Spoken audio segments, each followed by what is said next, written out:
Back in the leadoff spot and back setting the pace for the Phillies lineup is the team's soon-to-be all-time hits leader. The offense responded the last 2 days against the Reds, and the winning ways against the National League have continued. Time for a quick 3-day getaway to Miami, where they've been known to provide some offense of their own.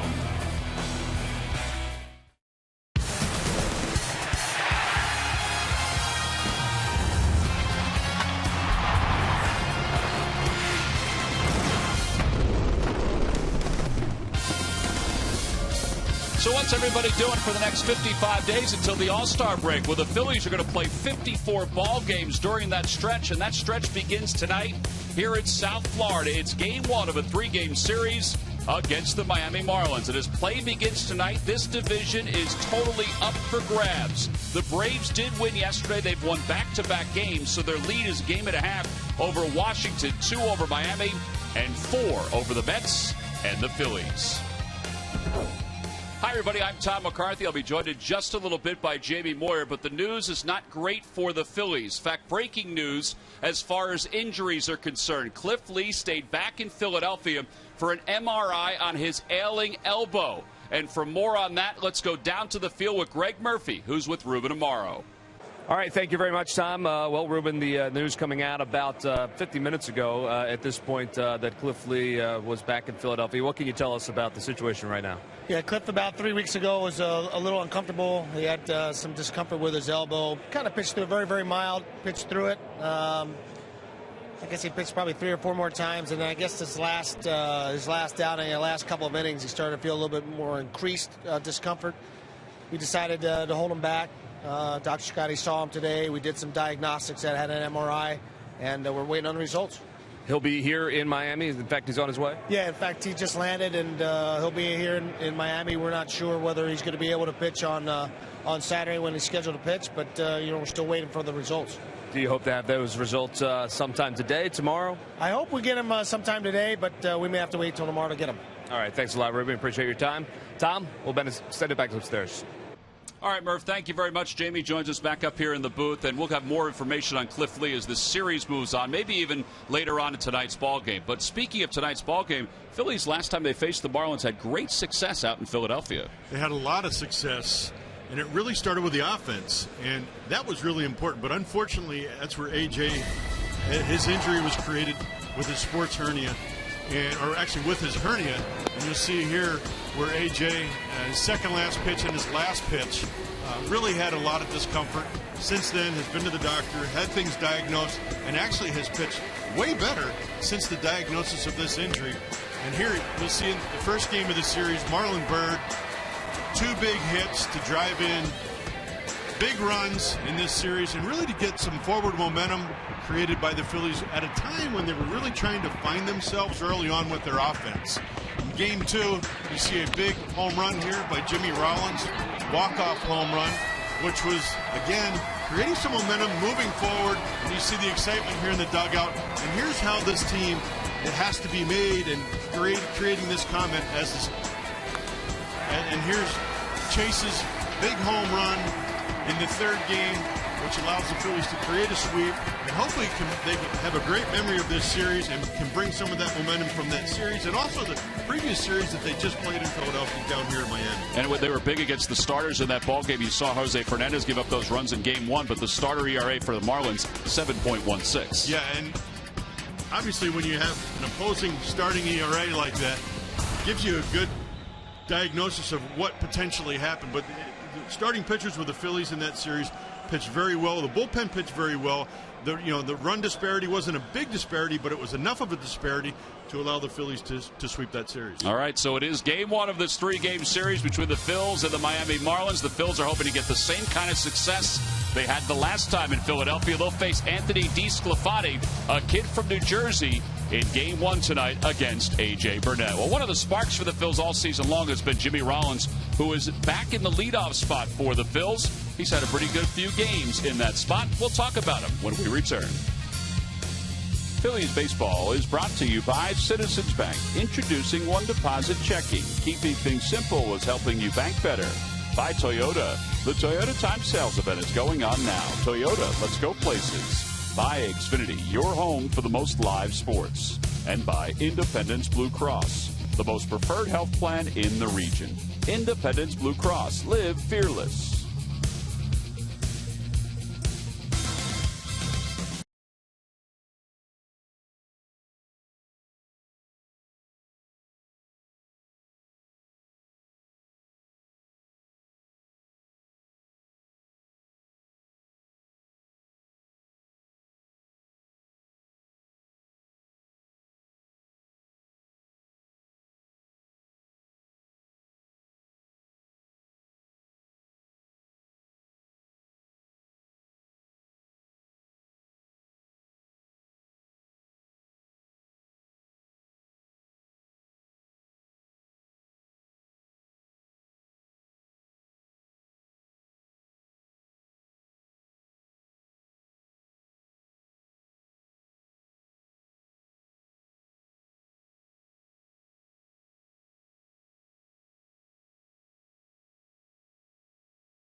Florida, and he has arrived. He's in the dugout right now showing his teammates his elbows and pointing to the one that they had the MRI with, and looks like he could still throw a punch if he needs to. So we'll have more on Cliff hopefully in the next couple of days, and hopefully we'll be able to have some good news for you. Now, Jimmy Rollins, another story, back in the leadoff spot. This is probably where he's most comfortable, Jamie, during the course of his career. Well, he's played there. Most of his are batted in that position most of his career, and I believe he brings a lot of energy in that position. And I think he proved that in the last 2 games in Philadelphia. And it's something that I think the top of this order really needs. Jimmy knows how to play or hit in this position. He can do a lot of things at the plate. He's a switch hitter. And then when he gets on base, he has the ability to do a lot of things as well. Amazing. His numbers are so consistent. Home, road. One of the big things is RBI total is up on the road. Well, A.J. Burnett in his second start against his former club, his first one. Here at Marlins Park, we'll have the first pitch along with the lineups coming up when we get back.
Take a look at the Phillies starting lineup. It's brought to you by Xfinity, your home for the most live sports. As we mentioned, Jimmy Rollins is leading off and playing shortstop. Carlos Ruiz, the catcher, will bat second.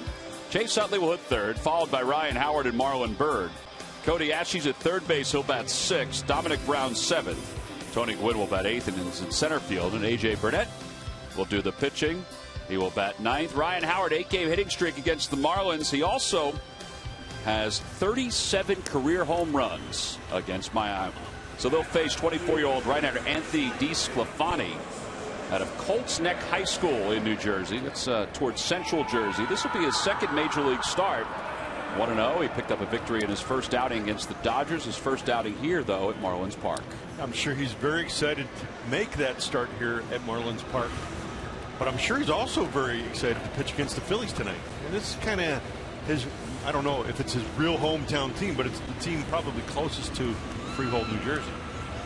Well, you see what he features, 91, 96 mile per hour fastball, and we heard that he'll throw a lot of fastballs. He throws a 2-seam fastball, 4-seam fastball, and a slider predominantly. He really doesn't throw his changeup a whole lot. And there's a guy right there, Jose Fernandez, that throws a lot of fastballs and used to have a great fastball and just had his elbow repaired with a Tommy John surgery. And in fact, DeSclafani is the guy who replaced him in the rotation for the Marlins. So Jimmy Rollins will lead things off. Rollins was 2 for 10 in the series against the Reds. And the first pitch is taken low, and we're underway. It's 1 ball and no strikes. This is the 4th straight game where Rollins is the leadoff hitter for the Phillies. And now it's 2 balls and no strikes.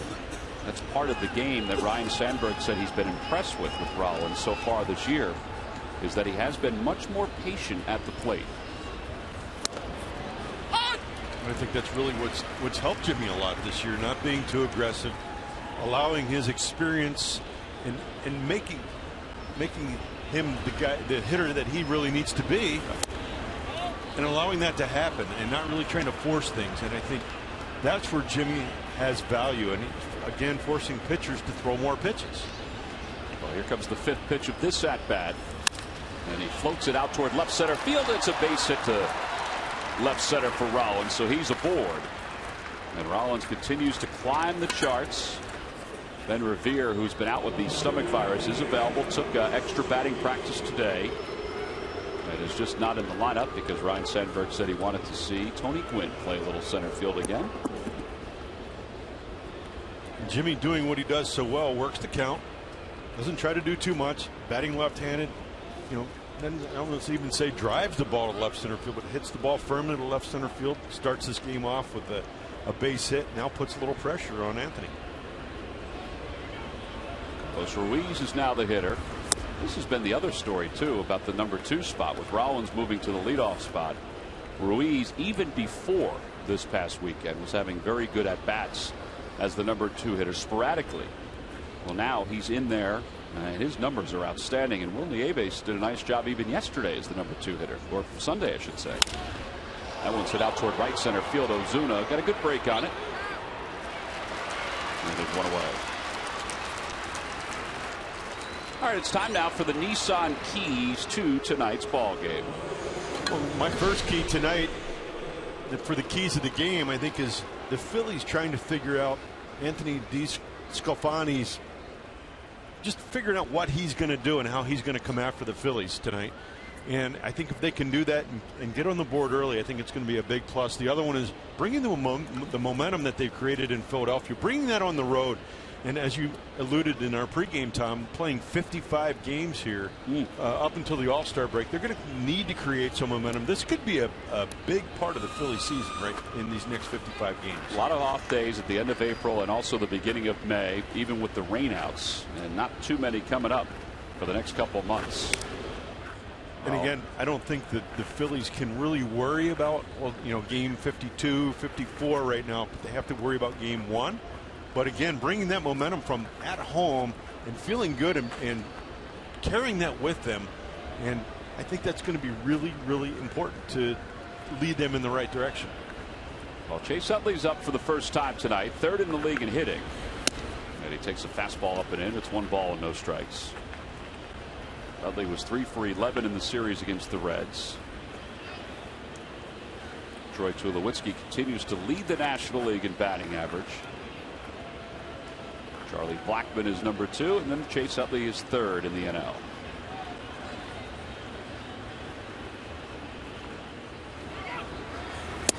Inside, 2 balls and no strikes. The Lucky McDonald's Phillies home run jackpot contestant is Dawn Baum. Percy. Phillies hit a home run in tonight's ball game, and Dawn will win $100. I'm sure DeSclafani's a little nervous right now, but here's a guy that I'm seeing here just in the first 3 hitters, not able to locate his fastball. He doesn't have the big fastball that's really been talked about. I don't know if he's not loose. He's 90, 91. He's thrown 1 pitch at 92. I was expecting to see something, 94 to 96 mile an hour range, and we haven't quite seen that yet. He's not a big guy, 6'1", 190 pounds. He was drafted originally out of high school by the Boston Red Sox, went to the University of Florida. 2 balls, 1 strike to Utley. At the knees, 2-2. With a changeup there, and Utley thought it was a little tight. Interesting. It's a pitch that we were kind of in research. We're kind of told that he doesn't really use that pitch a whole lot. So that's, again, what the Phillies need to do is try to figure out what his plan of attack is going to be.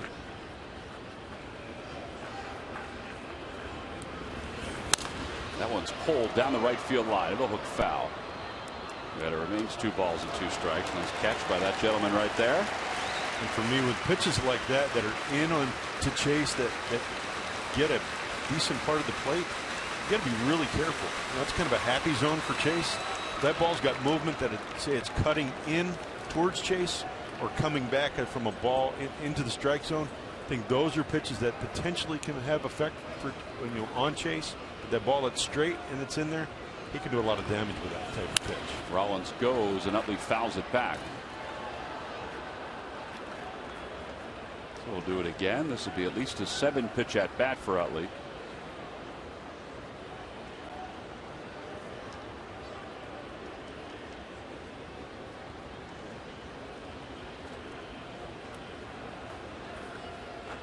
Well, the Phillies are making DeSclafani work a little bit here in the top of the first.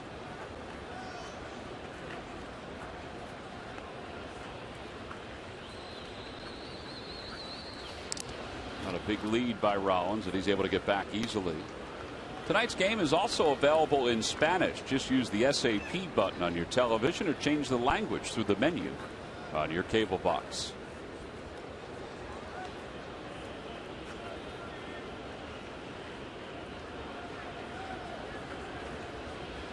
You see Sclafani, or Jimmy has Sclafani's attention at first base too. That's gets a great jump here. I think Jimmy stole that base off of Sclafani. And again, these are all the things that you work on in the minor leagues and in spring training. All the little things of the game. And Jimmy gets a really good jump here. He has a high leg kick, does Sclafani, and Jimmy steals that bag quite easily. So 6 stolen bases now for Rollins, and he's in scoring position with the count 3-2 to Chase. Even the pitch earlier, which Chase fouled away, which Rollins was running the second, he did read him pretty well.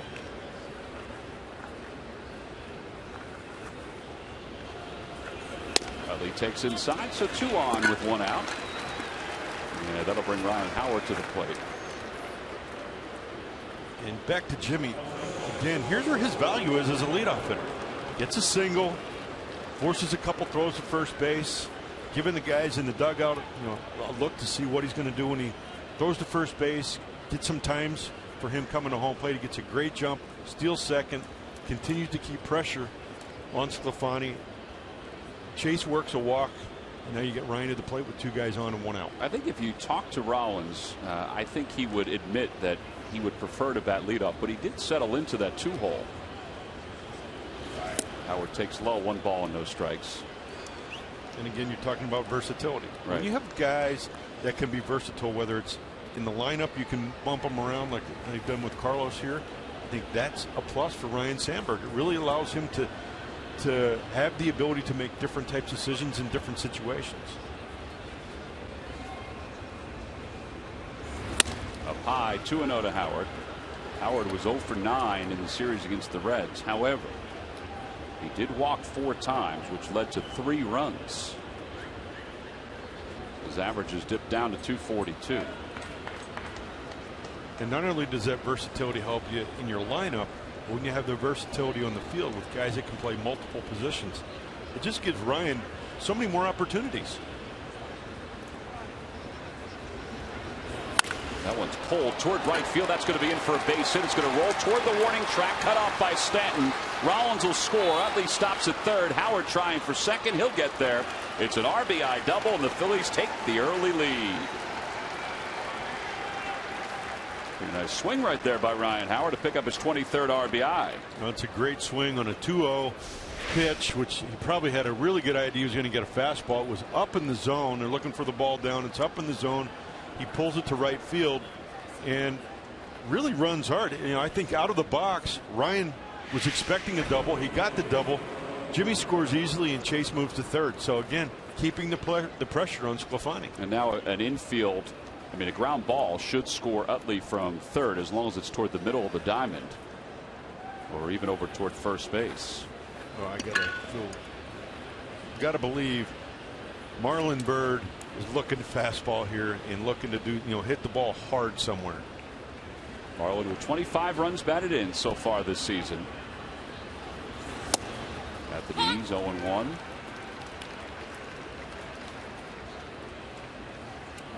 Marlon 4 for 13 in the series against the Reds.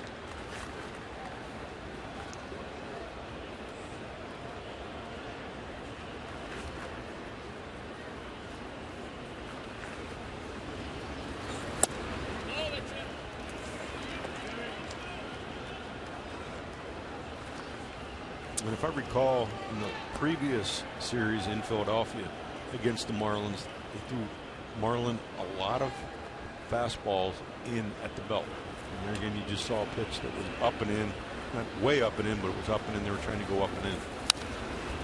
And that kind of sets up down and away, particularly with the slider. Now that was up and away, but it's 1 ball and 2 strikes. Actually, that's the first slider we've seen from him, from Sclafani tonight. Yeah, majority fastballs, which we expected. Velocity's a little lower than what we expected from the scouting reports. Well, out of 20 pitches, he's thrown 18 fastballs, 1 changeup, and a slider. That's a lot of fastballs. And with not a lot of consistent command. Inside, that nearly hit him. It's 2 balls and 2 strikes. Which, that inconsistency with command can be helpful and it can be hurtful. And when it's helpful, all of a sudden he locks in and makes a real good pitch. That's where it's helpful. But if he's consistently not around the plate, then he's constantly pitching in a hole and not able to make quality pitches. Ground ball foul past Pete Buchanan in the third base coach's box. And the other thing on the offensive side, when they're making him work, even when he throws a good pitch, they're fouling it off and just forcing him to throw a lot of extra pitches. It's going to force him to make more mistakes as a pitcher, especially as a young pitcher that doesn't have experience at the major league level. Yeah, I think eventually he'll guide one in the strike zone. And if you're ready for it, then you'll be able to hit it a pretty good ways. 2 balls and 2 strikes to Bird. The breaking ball popped up first base side. Jones will give it a look, and it's out of play. Not a whole lot of foul territory here at Marlins Park.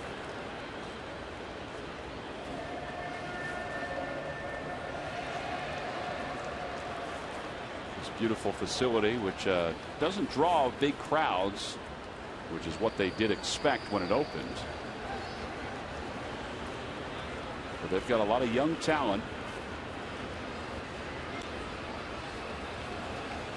And you're seeing part of that here tonight with Sclafani. A foul ball off to the right. And from what I'm told, they have 3 more young kids in the pitching category that are in Double and Triple A. Pretty quality arms that are waiting in the wings here to help this ball club. They're kind of going through a youth movement. Yeah, Sclafani they felt was the most prepared to come up to the big leagues at this point out of that group. Again, the 2-2 pitch. Again, a foul ball. This one fired foul off to the right. And it remains 2-2 to Marlon Byrd. And again, Marlon working the count. That was the 8th pitch in this at bat. Marlon does this so well. And now we're at 26 pitches. We're what 4 hitters into the game. So again, making this kid work is going to be a key tonight, and the Phillies are doing a great job of that at this point. 2 balls and 2 strikes. They'll tie him up, but he fouls it back, so he stays alive.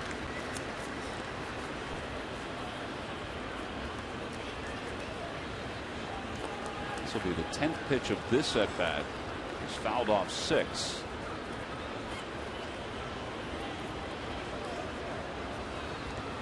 He leads off 3rd. Howard leads off 2nd.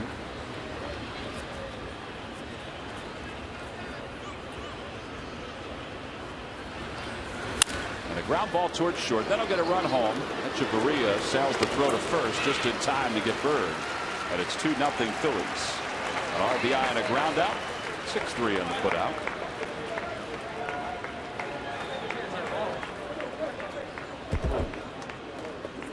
Well, the Marlins have been very good here at home. I think we've talked about that the last few days. 17-5, and the big difference, well, there are 2: the batting average and the ERA. But batting average wise, that seems to be the key according to Mike Redmond, because they're able to use this big field and use all fields. He just wishes that they'd be able to carry it over to the road. It almost seems like they have a plan here in Miami, and they stick to that plan. And again, you look around this field, especially from this vantage point, it is a big field with a lot of room in the gaps and down the lines, and they have a couple of boppers in that lineup too that can hit some home runs. Yeah, Mike Redmond said it seems that when they're on the road, their approach, say if you're a right-hander, it's to pull the ball to left. If you're a left-hander, it's to pull the ball to right. Whereas at home, they're using the gaps, which are vast, as you just saw. 386 to left center, 392 to right center. 1 ball and 1 strike to Ashe. In the dirt, 2 balls and 1 strike. Well, in this at bat here with Cody, the first 5 hitters, it's the first pitch strike that DeSclafani has thrown to any one of the Phillies hitters tonight. So again, getting ahead in the count. You see the importance of getting ahead in the count. Cody lifts it toward left. It's not deep. Running in is Yelich, and he's there. And the side is retired. But the Phillies do score a couple runs. They get a couple hits. They leave 1 in scoring position. Middle of the 1st. It's the Phillies 2 and the Marlins coming up.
Marlins starting lineup for tonight's ball game. It's brought to you by Xfinity, your home for the most live sports. Leading it off in left is Christian Yelich, then Derek Dietrich and Giancarlo Stanton.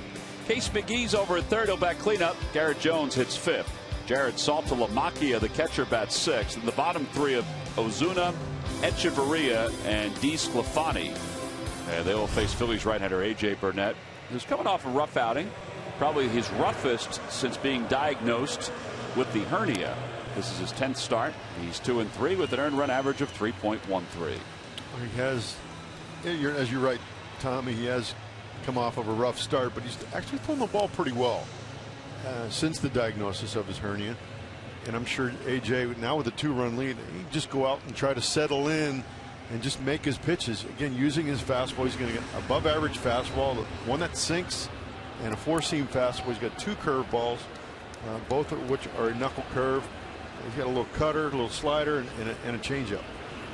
Well, Christian Yelich takes a fastball for a strike, so it's no balls and one strike to him. He was 8 for 40 on the road trip, and it was a long road trip for the Marlins. Overall hitting .257 with 5 homers and 15 runs batted in.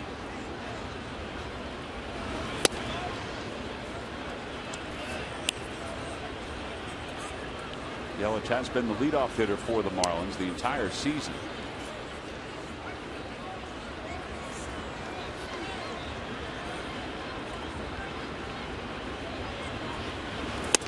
Check swing and a breaking ball. They'll peel. No swings as Paul Schreiber. And it's 2 balls and 1 strike.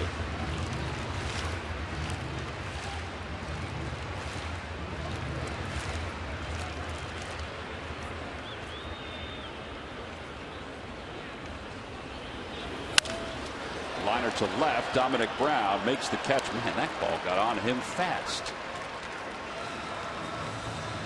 Well, there's one away. Time to take a look at our Mazda leaders. And A.J. Burnett, who spent 7 years with the Miami Marlins and was 49 and 50, is currently 4th in Marlins history in wins. Ricky Nolasco is first at 81. I really thought Josh Johnson, who's number 3, I thought he was going to be here for a long time and would win a lot of games. And he just had Tommy John surgery. I agree with you, Tom. He had some great stuff. Unfortunately, he had the injury bug. There's a gentleman right there, a young kid, Mr. Fernandez, that again was just diagnosed, or not diagnosed, just had Tommy John surgery, and he'll be, unfortunately, he'll be out for at least a year. And he, you would expect, will eventually get past Ricky Nolasco in the win total for the Marlins. Yeah, if he gets back healthy, I think he's going to have a phenomenal career here in Miami.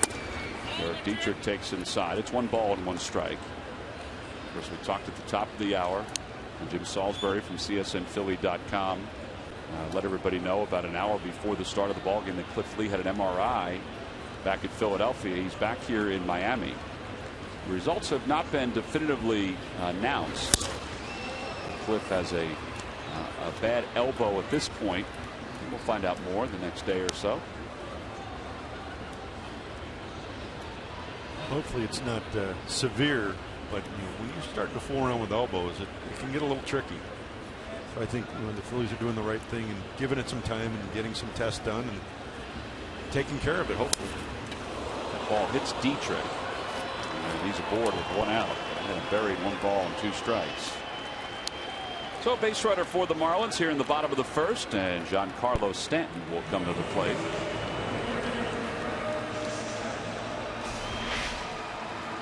Here it looks like AJ throws this, looking for that sinker to come back, and just holds on to it a little too long and drags it in and hits Dietrich in the, I don't even know how to, the side of the leg. You can't call it the shin or the calf. And you can't call it the calf. There's going to become a point, though, you would think it during the course of tonight's game or overnight, where that thing's going to cramp up on him.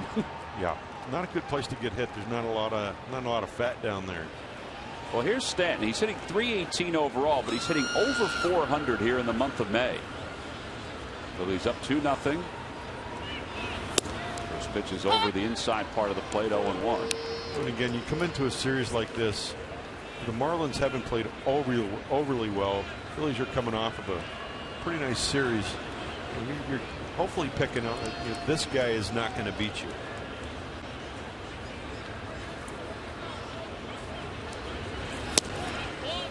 Bit outside, 1 ball and 1 strike. And there's a lot of ways Giancarlo can beat you. He can beat you with his arm, he can beat you with his legs, and he can also beat you with his bat. Well, that's probably the primary way. 43 runs batted in. We're at the quarter point in the season. Breaking ball inside, 2-1. But as we saw in Philadelphia too, he made some fine throws from right field. Again, we're playing in a different ballpark. You see a curveball, it looks like it backs up, and I don't even know if that would have much of an effect on a guy like Giancarlo. Fortunately, it didn't hit him. Or maybe Might have been better if it did. It was a breaking ball. It wouldn't have hurt him and set up a double play. Outside, it's 3-1. Last outing, A.J. Burnett went 5 innings against the Angels. He allowed 7 hits and 3 runs. He walked 5, and he struck out 6. A.J. has had 45 games during his career in which he's walked 5 or more. And there's ball 4. A couple of close pitches, and Burnett's not happy.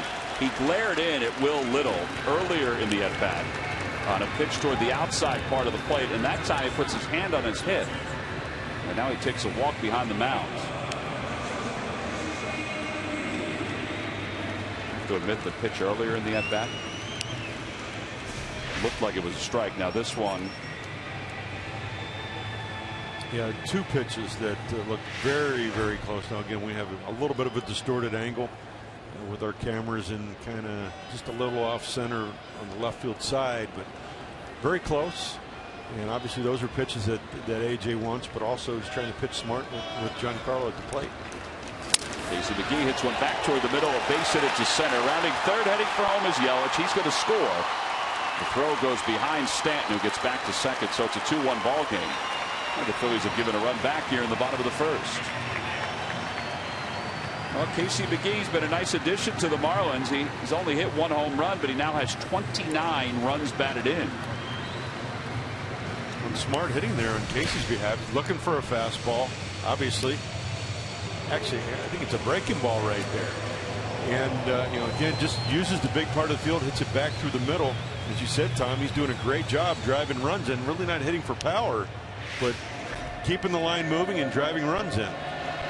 And attacking early in the count. Well, that'll bring Garrett Jones to the plate. Jones has been hot. He's hitting over 300 in his last 8 ball games. His average only at 256. And it's 1 ball and no strikes.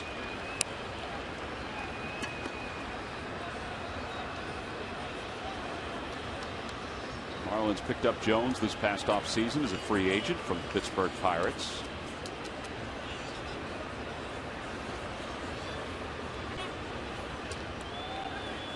And although AJ's made some pitches that are close, it looks like he right now is struggling a little bit with command.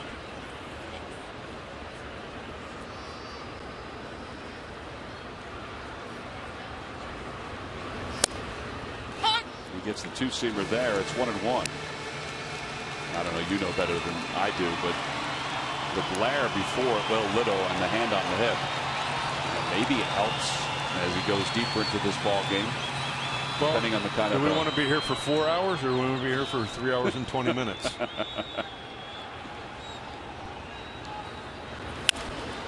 Fly ball down the left field line. This is going to be a tough play. Dominic Brown on the run. It's going to drop for a base hit. Stanton stops at third. And now the bases are loaded. And Jared Saltalamacchia, who has the most at-bats among Marlins hitters against A.J. Burnett, will come up with the bases loaded here in the bottom of the first. You see Jones here, looks like he gets jammed a little bit. Inside out's the ball. Just fights it off, and I don't think he could have thrown it better than that right there. When you see Dominic coming a long way, gets it on 1 hop, at least keeps Giancarlo at third base. Interesting. We say how fast this outfield is. Dominic was playing deep on the offside of Garrett Jones, so that was going to be tough for him to even get close to. He's still deep with Saltalamacchia up. And he fouls the first pitch away. It's 0-1. Saltalamacchia picked up as a free agent this past offseason from the world champion Red Sox. Overall hitting .268, 6 home runs, 13 runs batted in.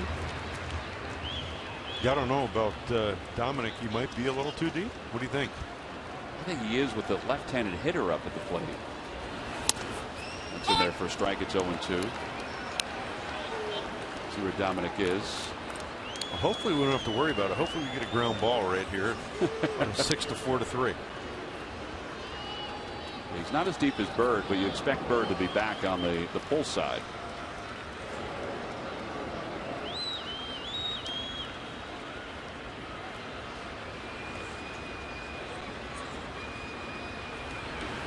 swing and a miss. He got it with a breaking ball. 2 away, and that'll bring Marcell Ozuna to the plate. Boy, the best breaking pitch he's thrown in this inning.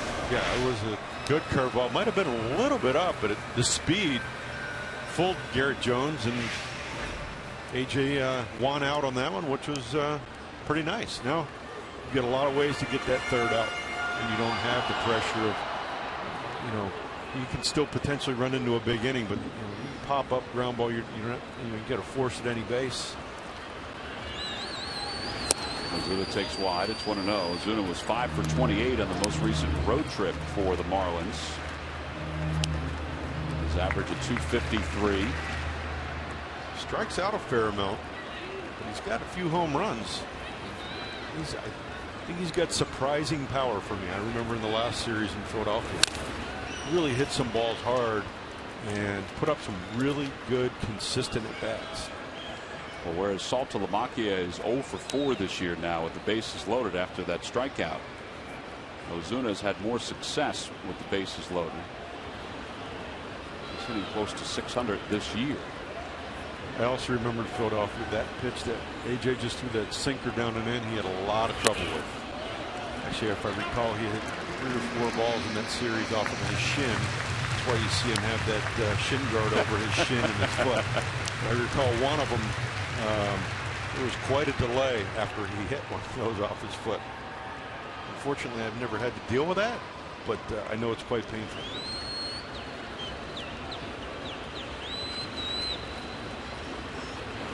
Breaking ball in there. It's 2-2. Ozuna thought it was high. Will Little, the youngest of the 4 umpires here tonight. Mark Carlson's at first. Ted Barrett is the crew chief at second. The pregame when they give out the lineup cards, I don't know if Will even shaves yet. He looks so young. The 2-2 pitch. He's going to put his hand on his hip after that one too. They're barking from the dugout. He almost looks, at this point, the strike zone that Will has established looks like he's a high ball umpire, which is not good for AJ. The Marlins have been one of the best teams with the count 3-2. They've been one of the best teams with the bases loaded. And now they've got the bases loaded with a count 3 balls and 2 strikes, 2 outs here in the bottom of the first. Look for a sinker down and in right here. And that one's off his foot, as you mentioned before. Well, 31 pitch top of the first, and now you've got a 26 pitch bottom of the first. So both of these pitchers have been struggling with their command in the early part of this ball game. Maybe both struggling a little bit with the strike zone. Sometimes it's tough to settle in that first inning. Again, the 3-2 pitch. And a fastball outside, ball 4, and he is just not getting the corner. And he's barking again at Will Little. That'll force him to run, and we're tied up at 2. Wow. Second walk issued by AJ. And that's a pretty good eye there by Ozuna too. You have to give him some credit for having the guts to take that pitch. And it being called ball 4. Well, Carlos just talked to Little, and now he's going to go out to the mound to talk to AJ Burnett. I'll tell you what, if that's me, there are many times you get into a situation you don't like it. I'll call Carlos out to the mound, and I'd force the umpire to come out to the mound and actually act like I was talking to Carlos. Never look at the umpire when he got there, but talk to the umpire loudly enough so he can hear. Well, and I mean, I'd wait till he got to the mound and make it look like I was talking to Carlos, but I was really talking to the umpire, because I didn't hear. I don't want to show the guy up, but I want to find out what where the strike zone is, because right now I don't think he's established a consistent strike zone. Echeverria takes low. It's 1 ball and no strikes, and I think it's kind of affected AJ here. Well, particularly with the at-bat to Ozuna and the at-bat to Giancarlo Stanton, where he thought he had him struck out and instead walked him.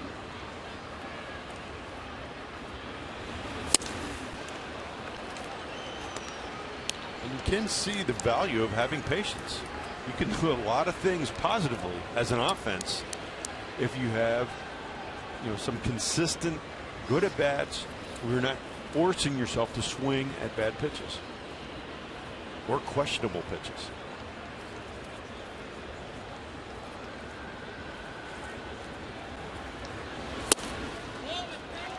That pitch looked pretty good too. It may have been a little low. 2 balls and 1 strikes. At times when innings start like this, they sort of snowball, and anything close you're thinking should be a strike. Carlos held it though for a moment. He did. And I think everybody's kind of wondering where the strike zone is.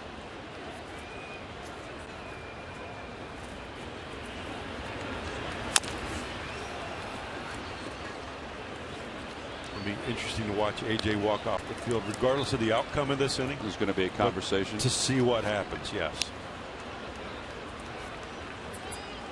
And I think there's a way to handle it. There's a right way and a wrong way.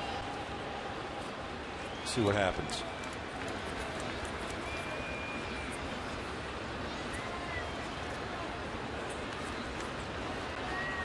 I think right here is when you want to make your money pitch. You really don't want to go 3-2, especially when there's an inconsistent strike zone. Well, Echeverria has hit in 10 straight against the Phillies, and A.J. Burnett's trying to stop him here with the bases loaded in a 2-2 ball game. Outside, ball 3.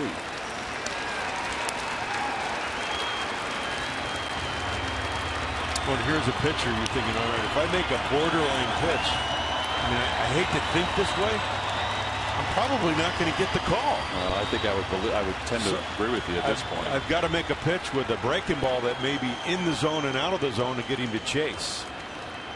But I almost have to throw something on a bigger portion of the plate. Foul ball as the runners were off and running with the count 3-2. AJ 33 pitches so far here in the bottom of the first. If AJ somehow could pull a changeup out of his back pocket, he hasn't thrown one yet. But to me, that's the equalizer for me. Throw that changeup. They haven't seen that change of pace, and it's a big adjustment in 3-2. I'm sure Echeverria is probably trying to use a big part of the field here.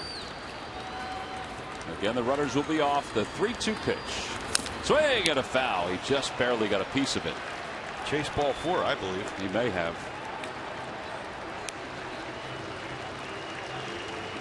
The Marlins as a team are tops in the majors with 53 hits with the count 3-2, and tops with a 3.06 average. I don't think anybody has any reason why, but those are good numbers. And for the second straight batter, the count is 3 balls and 2 strikes with 2 outs. And the bases are loaded. And a fly ball out towards center. Tony Gwynn is there. Comes in a few steps, makes the catch, and the side is retired. Well, A.J. Burnett walks to the farthest part of the Phillies dugout. Doesn't look at the home plate umpire, Will Little. But we're tied up at 2 as we go to the second.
The Los Angeles Dodgers in game 1 of a 3-game series. The series wraps up on Sunday. The International Brotherhood of Electrical Workers Local 98 Ryne Sandberg Plastic Louisville Slugger Bat, free to fans 14 and under.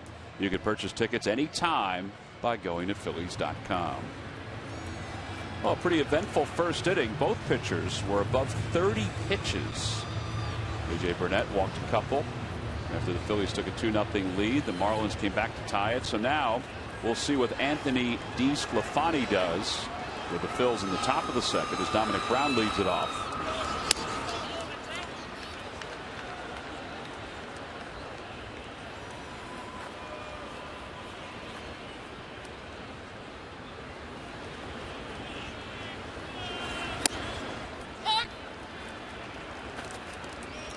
There's that high strike that he called. I thought that first pitch to Dominic was fairly close. 1 ball and 1 strike to Brown, and that ball is lined into right field, a base hit. So Dominic, who finished 5 for 20 on the homestand with a towering home run to the second deck, starts off this series with a single to right, and here comes Tony Gwynn. I think it's safe to say, listening to Ryne Sandberg before the ball game, that he's not sure who his center fielder is going to be moving forward. Seems like he's going to give Tony Gwynn a couple days out in center field, just as he gave John Mayberry a game the other day. As Ben Revere works his way back from the stomach virus, he lost 10 pounds.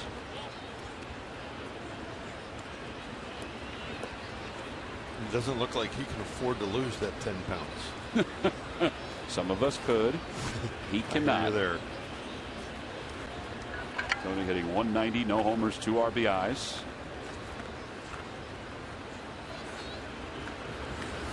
He had a good series the last time the Phillies faced the Marlins, which was at Citizens Bank Park. He had 5 hits.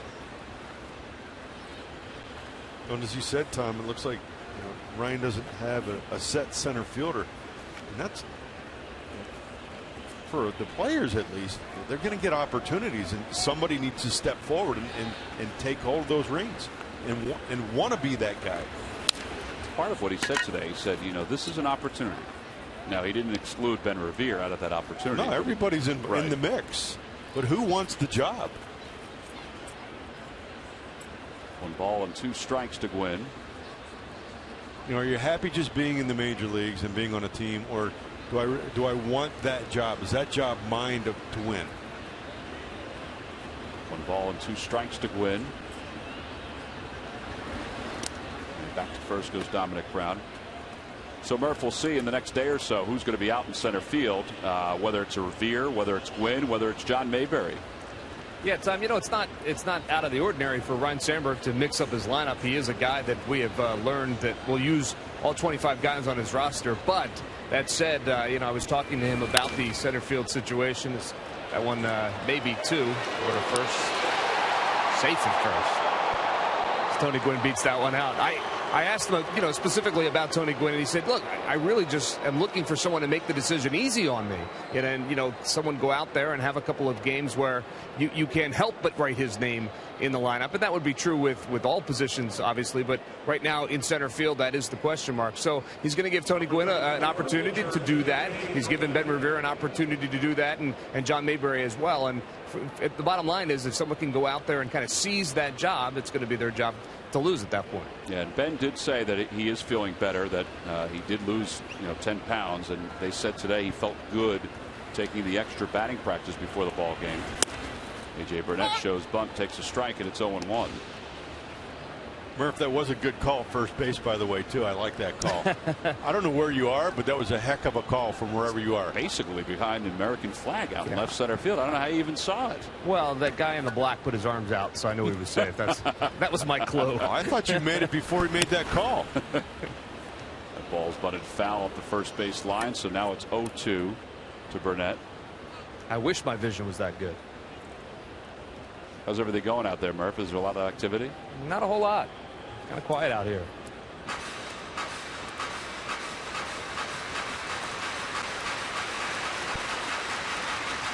That's where Murph is, out near the Budweiser area.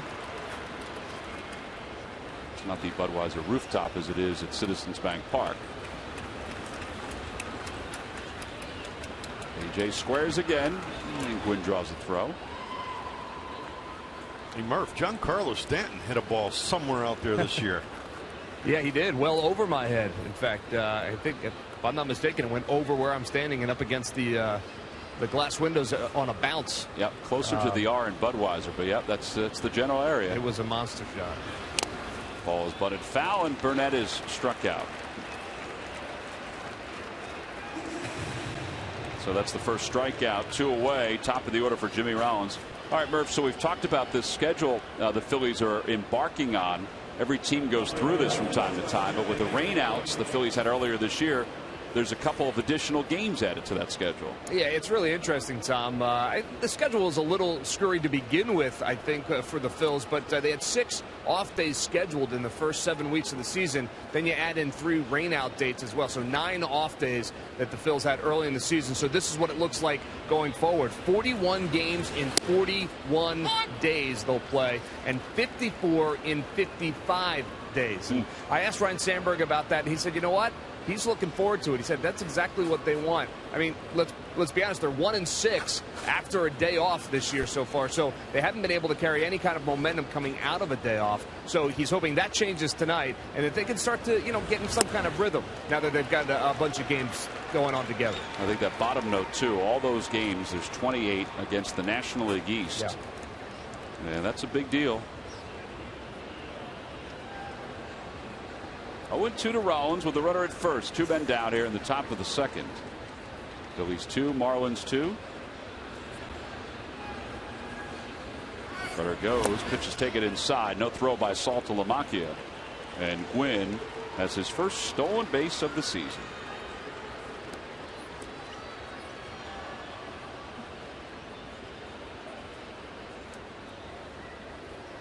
Doesn't look like Anthony DeSclafani has a real good handle yet on holding base runners, which he'll learn real quick. It's going to be really, really important to be able to at least show guys I can come over there and give him a couple different looks.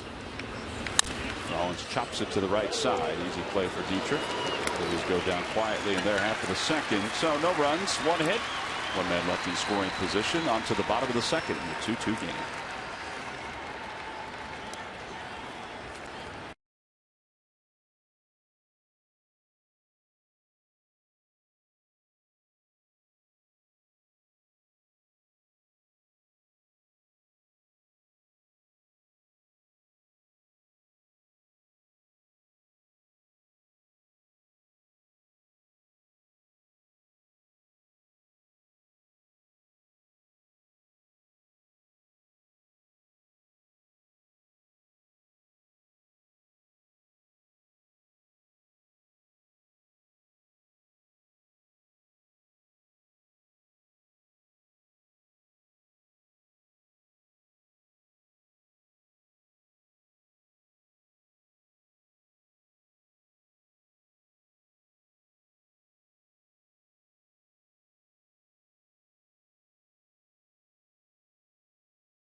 Draft order with analysis from John Nash in studio and Dee Lynham reporting live from Times Square. Well, it's a gorgeous night here in South Florida. Now, if you're wondering why the roof is closed, it's a good question because the temperatures are not stifling at all outside, and that's a lot of times why they closed the roof and why they wanted a retractable dome. The wind, and it was windy today, the wind was too much for them to keep the roof open because if there happened to be inclement weather, if the wind is at a certain level, they can't close the roof. So they decided to just shut it and not have any issues. But they are hoping that they will have it open for the next 2 nights here in Miami. Anthony DeSclafani will lead it off. And he takes outside. He does have a hit. He had a hit in his major league debut against the Dodgers. So he's 1 for 4 in the big leagues.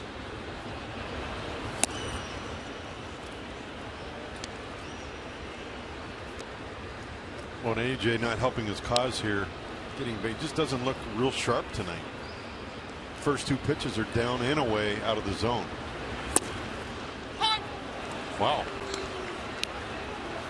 Wow. He kind of took a look in at the home plate umpire, even at that one. Didn't know it was an advantage for him.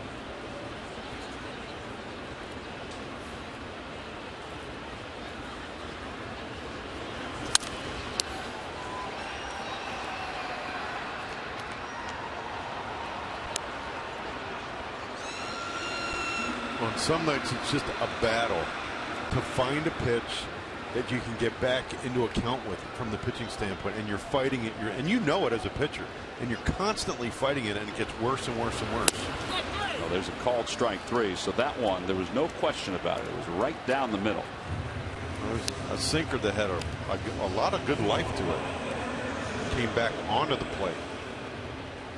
Well, one away. Christian Yelich is coming up. All right, so as a pitcher, though, how do you find it? I mean, are there games where you just don't find it? But there's some times where you don't find it.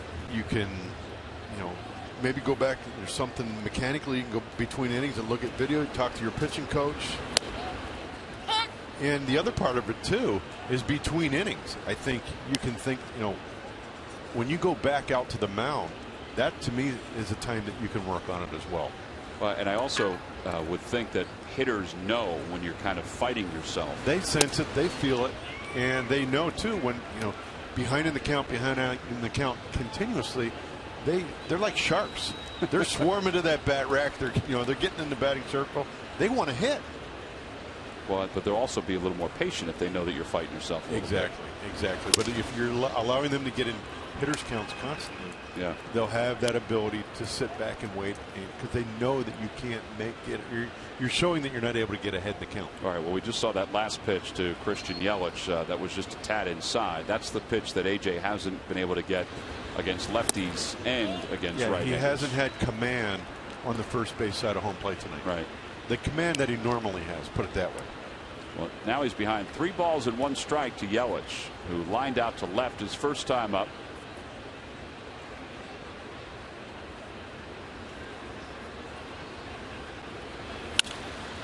That one's out toward left again.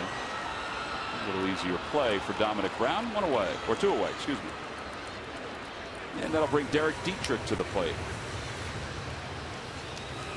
As a pitcher, you just don't want to lay the ball in the yard here. Just go ahead and hit it. They may act that way, or in conversation they may say, "Oh yeah, I got behind the count. I threw my fastball down the middle." And said, "Go ahead and hit it." But the competitor inside of you doesn't allow you to do that, because if they do hit it and it's not favorable to you, you're angry with yourself. Well, what about in a ballpark like this? I mean, does that even matter at all when it comes to that? It seems to me, I know in my past experience, when you get into that situation, you're thinking, "Oh, go ahead and hit it." They usually hit it pretty hard, or they hit it pretty far. As we said, this is a big ballpark. No balls and 1 strike to Derek Dietrich. He was hit by a pitch his first time up. And now 1-1.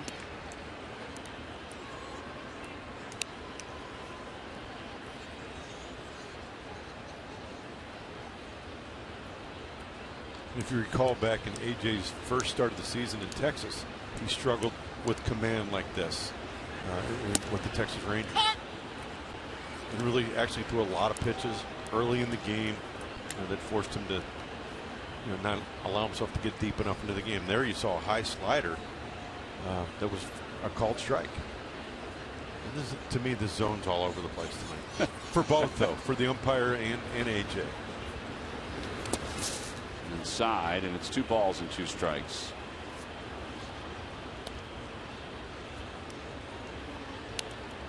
Last time Burnett faced his old team was when he came down with the hernia. At least that's when it was aggravated to the point where he couldn't stay in. He walked 6 in 4 1/3 that night.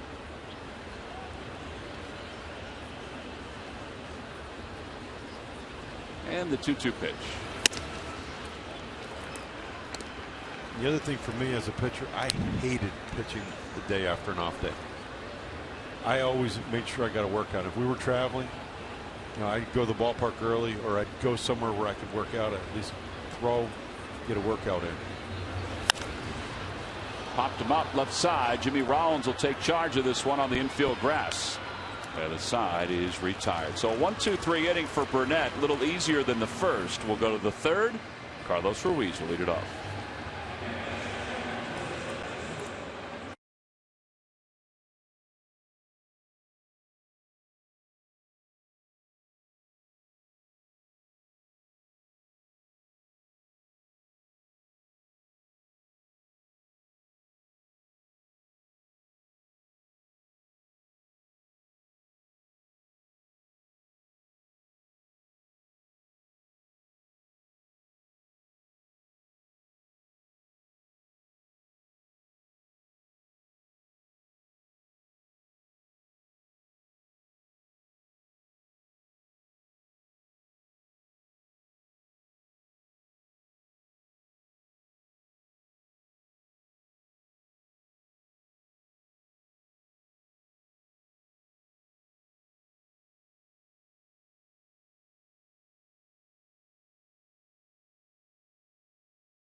Question. Log on to Phillies.com. Go to the fans section for all the information.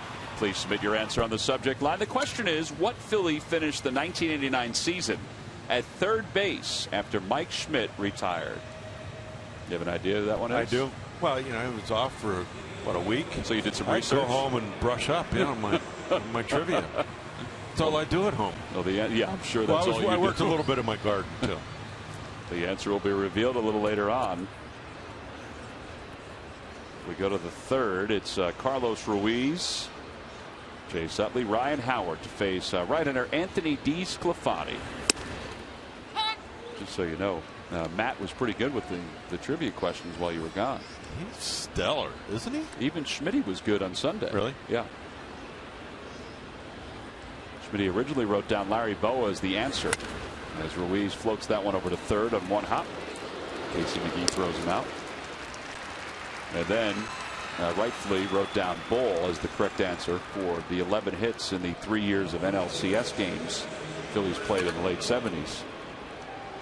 I told Boa that today, and he knew it wasn't him. And it took him a couple seconds. He said, I would say the Bull. So he was thinking right along the same lines as Schmitty. What do they say? Great minds think alike. Yeah.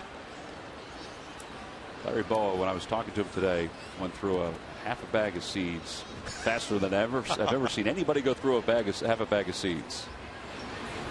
Chase Utley takes outside, 1 ball, no strikes. I mean, he was mowing him down. I think sometimes I've seen guys do that on the bench, eat seeds. I think they don't even realize they're doing it. And by the end of the game, that floor is full of empty shells. Utley pulls that one toward right center. Giancarlo Stanton was playing that way and was able to close to make the catch. 2 outs. Friday, May 30th, when the Phillies take on the New York Mets. It's the Fanatic About Reading Night, brought to you by Comcast, a free Fanatic children's book for fans 14 and under. Order your tickets now by going to Phillies.com.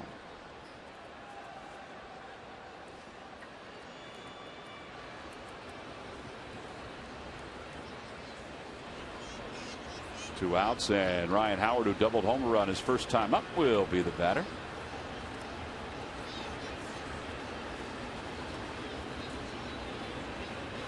And RBI was the 23rd for Howard.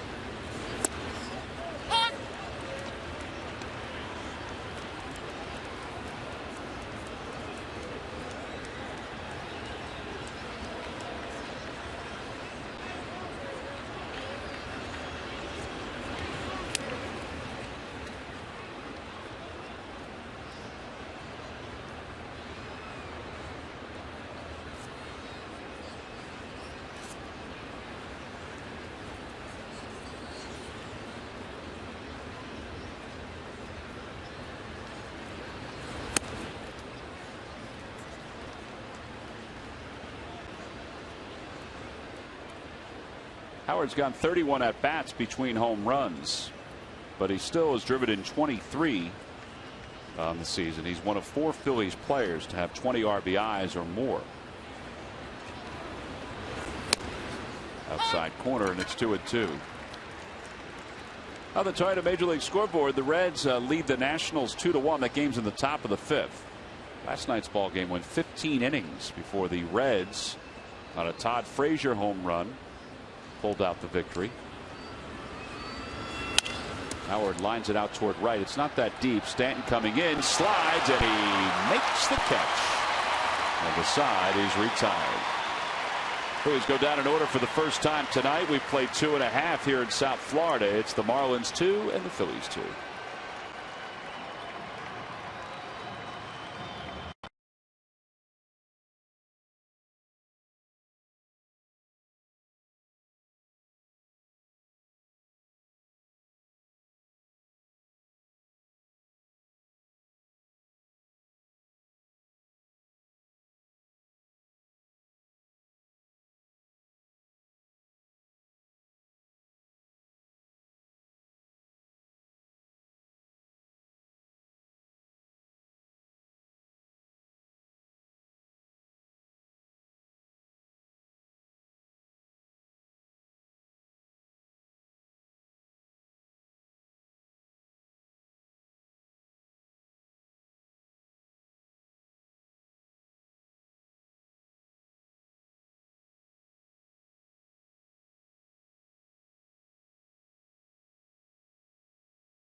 Coffee is just $1. McDonald's, I'm loving it. By W.B. Mason. You can't go wrong when you buy right. And by Dodge. Visit Dodge.com for your local dealer today. Oh, outside it's a beautiful night. 81 degrees. Look at that shot. How awesome is that? Playing the silhouette of the sun behind it. Inside, there's a lot of activity. Not only on the playing field, but also in the Clevelander, which is the restaurant next to the Phillies bullpen down in left field. That used to be where the Marlins bullpen was. After the first year, they decided to switch the Marlins bullpen over to the right field side. They just felt like there were just too many distractions for the Marlins pitchers out there. Stanton takes low, 1 ball and no strikes. Oh, and I think it's also easier for the manager to see, now that they've moved to the right field side, to see into the bullpen to see what's going on, and they can make hand signals and things like that. 2-0 to Giancarlo Stanton. Right, that's the baseball reason. But the real reason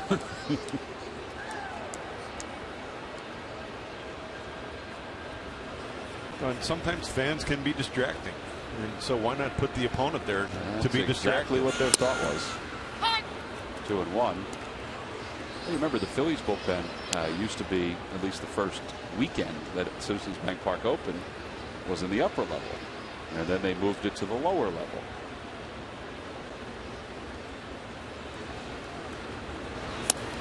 Now it's 3-1 to Stanton. Makes it harder to get a hot dog when you're hungry. Being down on the lower level. I'm sure there are ways. There's still ways.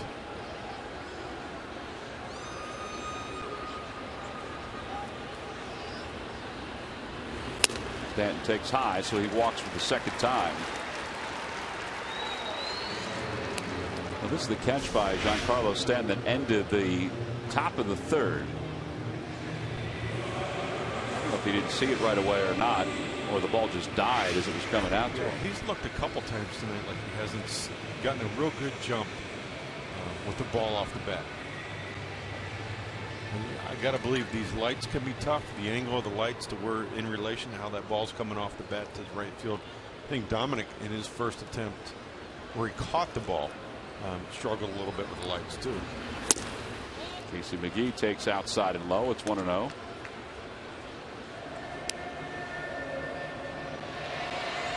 I've got to believe AJ is very frustrated not only with himself but with the umpire. I think when he makes a quality pitch it doesn't get called and he's trying to fight himself to make that good pitch and he's not able to consistently make that good pitch.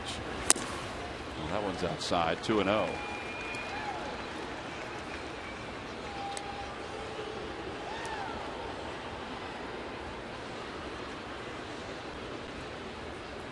Two more balls than strikes so far for AJ. 58 pitches overall.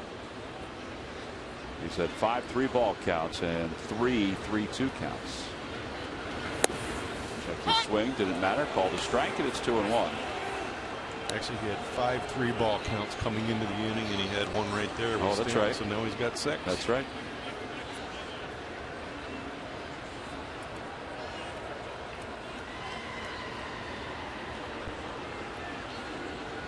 Good sinker down right here, roll over ground ball, double play.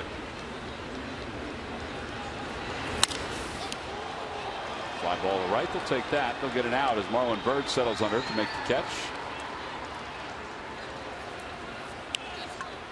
And one away for Garrett Jones.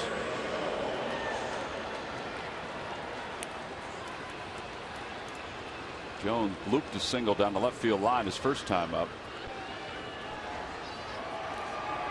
Turned out to be the bridge the Marlins were looking for in that inning. Not only to extend the inning, but force AJ's pitch count up and lead to a second run. All of AJ's outs tonight. That's a fair ball down the right field line.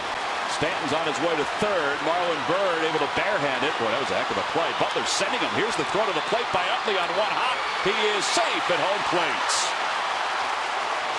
And it's 3-2, Marlins on top. That is some aggressive coaching over at third base by Brett Butler. You give Stanton credit because he was coming to third pretty quickly. And he put himself in position to score on the RBI double by Garrett Jones. It's a hard hit ball right down the line. Fair ball, obviously. Marlin, you're right. Marlin did a great job of getting over there, but Stanton ran really hard. You see here the ball rolls down and Marlin gets it, barehands it before it gets to the wall. Hits the cutoff man, makes a great play, but with Stanton's hustle, there's really no play at home. And Garrett Jones out of the box ran quite hard as well. He actually had a double for sure, and on that throw to the plate, he moved to third base. And your point, which you were trying to make before that ball was hit, all the outs have been in the air. Exactly. Or by strikeouts for A.J. Burnett. He's got 4 outs by air and 2 strikeouts. So it's not a typical night for A.J. 1 ball and 1 strike to Saltalamacchia. And even that the previous pitch was a high fastball for a strike, and then that last pitch was even higher. So for a guy like AJ, he can't live up in the zone. He can throw pitches up in the zone, but he can't live up there, even with his velocity.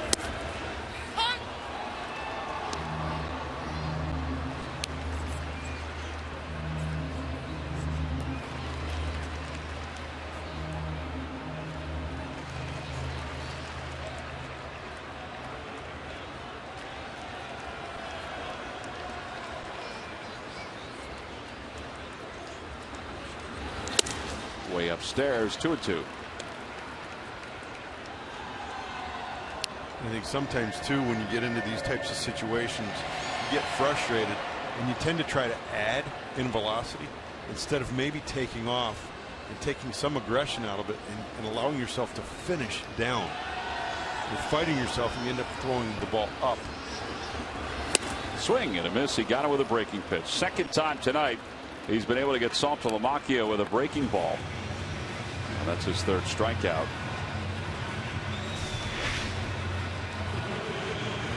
See another breaking ball. It's up in the zone. It's back door, but it's up in the zone, and you know, the speed and the break is what fooled Saltalamacchia. But again, you know, the killer for AJ in this inning was a leadoff walk. Leadoff walk to Stanton, who came around to score on the RBI double by Garrett Jones. Here's Ozuna, who walked his first time up. Goes after a slider. It's 0-1.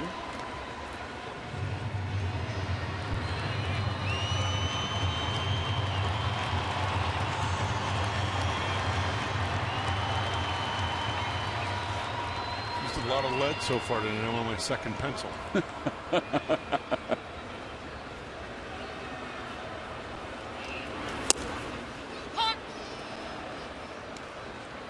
Way this game's going with the amount of pitches that have been thrown by both pitchers, I think you're going to have to use a couple more before it's all said and done. I think we're going to see some bullpen action, not necessarily this soon, but we're going to bullpen's going to be a factor for both teams in this game.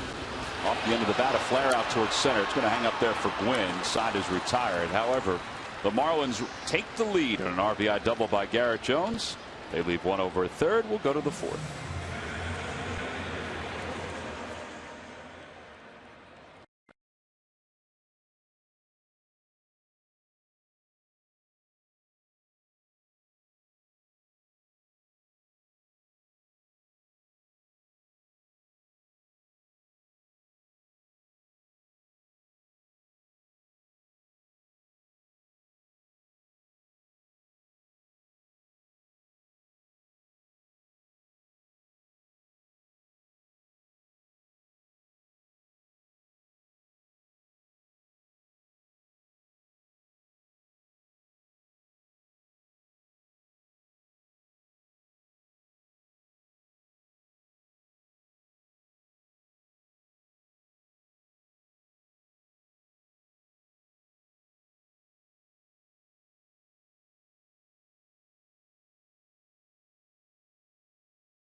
To work the first time every time. Order from WB Mason by 11:30 a.m. and get free same-day delivery. Nobody beats WB on HP. Well, the Phillies had a 2-0 lead in this ballgame. Now they trail at 3-2 as we go to the top of the fourth. They'll have Marlon Byrd, Cody Ashley, and Dominic Brown up against Anthony DeSclafani, who threw 32 pitches in the first. In the last 2 innings, he's kind of found the strike zone. He's thrown 23 combined, 17 strikes and 6 balls. Starting to settle in, and he's really not doing anything fancy. Just a lot of fastballs, some with a little more movement than others, but he's finding a little bit bigger portions of the plate, getting ahead in the count. Jammed a couple guys. There's nothing tricky about him. Marlon Byrd, who grounded out his first time up to get an RBI, takes a strike. It's 0-1.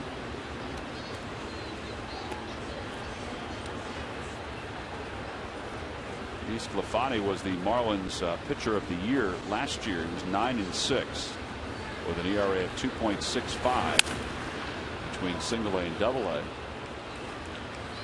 He was part of that mega deal that the Marlins made with the Blue Jays, where they got rid of all of their quote-unquote stars and brought back a bunch of younger players, and Yunel Escobar, who they then traded on.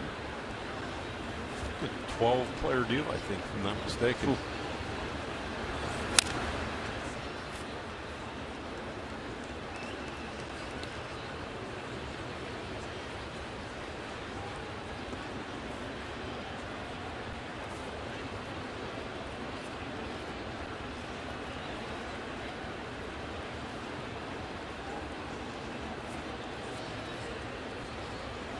One-two pitch to Bird.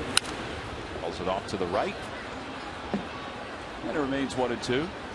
Getting close to us, Tom.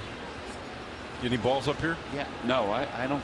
Well, we haven't, I don't think. But I don't think anybody's ever gotten one here. I think I have seen one go into one of the other booths, though, while we were here. Good to know. You didn't tell me that pregame. I need to get my glove out. I do think you're safe. I do. I feel good about it. One's golfed out towards center. Ozuna's under it. And one out here in the fourth. Tomorrow on Comcast Sportsnet, Phillies top sports writers talk about the Phil's Marlins series and what the NBA draft order means for the Sixers. The Sixers got the number 3 pick in the first round thanks to the lottery. Watch Philly Sports Talk presented by Comcast Business on Comcast Sportsnet. As we talked about DeSclafani not doing anything special tonight. There's been a few games in Philadelphia. We saw Nice, Happ, Tehran that threw a lot of fastballs. Really gave the Phillies some fits. So yeah, she's retired on 1 pitch, so there are 2 outs. Why do you think that is, Jamie? You have any thoughts on it? You know, I really don't know. I'm not going to claim that hitting's easy because I know it's not. But I got to believe the easiest pitch to hit is a fastball. And granted, you don't see too many straight fastballs, but when you're seeing the same speed the majority of the time, there's really not a whole lot to have to adjust to. Dominic Brown was able to hit a fastball his first time up for a single to right.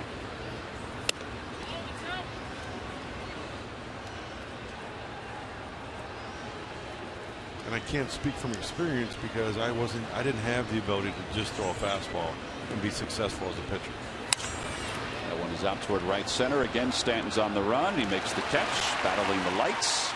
Phillies go down in order very quietly here in the fourth. Not too many pitches for DeSclafani. We'll head to the bottom of the fourth.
Go further.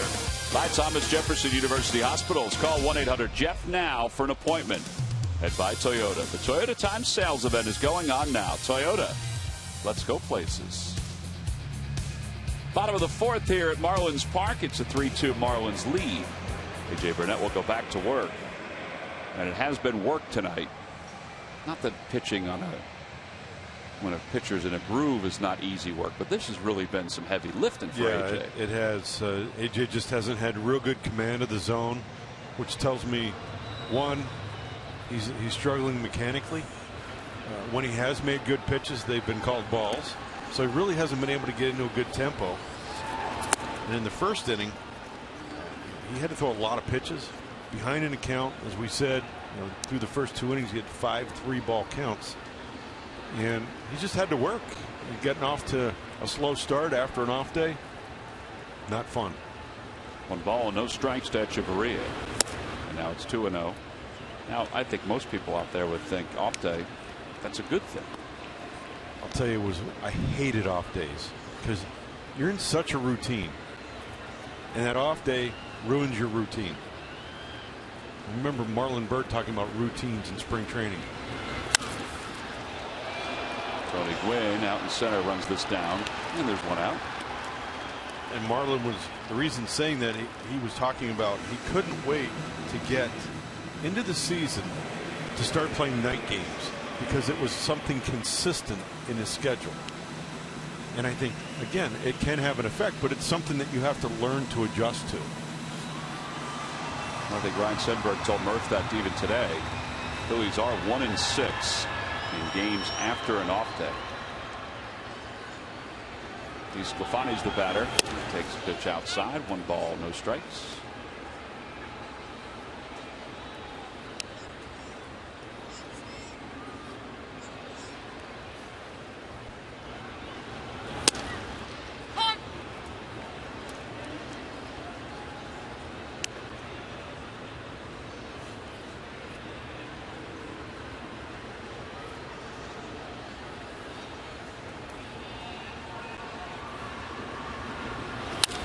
Out of play, 1 ball and 2 strikes to DeSclafani.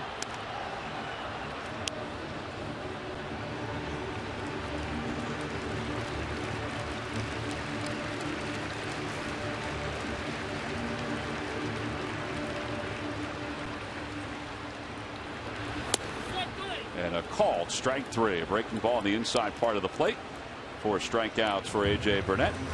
Christian Yelich is coming up. Well, yesterday the Phillies did have an off day, but they also had the big Phillies Festival fundraiser at Citizens Bank Park. Murph, it was a great night. Not a good night. It was a great night to be part of it.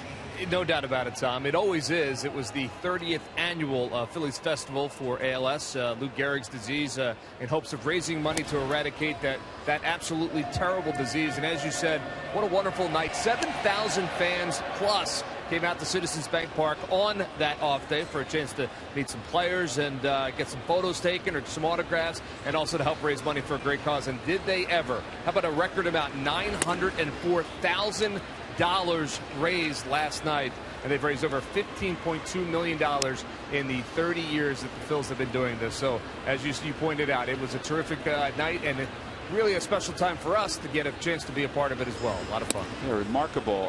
There were a number of things that were a little different this year. One thing that I thought was pretty cool is that fans had a chance to go to the bullpen and throw some pitches.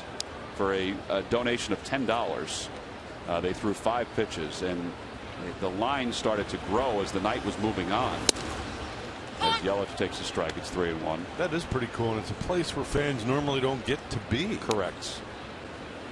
And there were kids. I mean, that was the big thing. I mean, kids get an opportunity to go down there and see the field, walk around center field, and then go out to the bullpen. And there's ball 4 as Yelich draws a walk on a close pitch. And Derek Dietrich's coming up. Burnett asks again where it was. Now, there's also a lot of events. Jamie, you've had them. I've had them. Murph's had them, where you have souvenirs, you have merchandise that you raffle off, that you auction off, silent auction items. Well, the silent auction items were some of the best that I've seen during the time that we've had the Phillies Festival. I mean, from a Magic Johnson Lakers jersey to John Elway Broncos helmet, stuff like that. And really cool items that you could bid on. Yeah, and it's Philadelphia's full of sports fans, and they're very philanthropic. So what a great way to be able to do both and support a great cause, ALS. Well, and this was an organizational wide event, and always has been, with the Phillies community relations staff. They do outstanding work. Michelle DeVacaris helping to spearhead a lot of what happened yesterday with the ALS Phillies Festival as the runner goes, and Ruiz throws to second, and it is not in time as Yelich steals his 7th base. Well, just a great night and a great job by everybody in the Phillies organization. Well, and the other thing with AJ having a tough night, his defense probably starting to, I don't want to say falling asleep, but they're not up on the balls of their feet. He's throwing a lot of pitches, so it's a lot of up and down, up and down, up and down, with not a lot of activity. And it's obviously not, AJ's not trying to create this, but this is what's been created. And when you need a great defensive play, sometimes they can't be made because guys aren't on their toes. 1 ball, 1 strike to Derek Dietrich.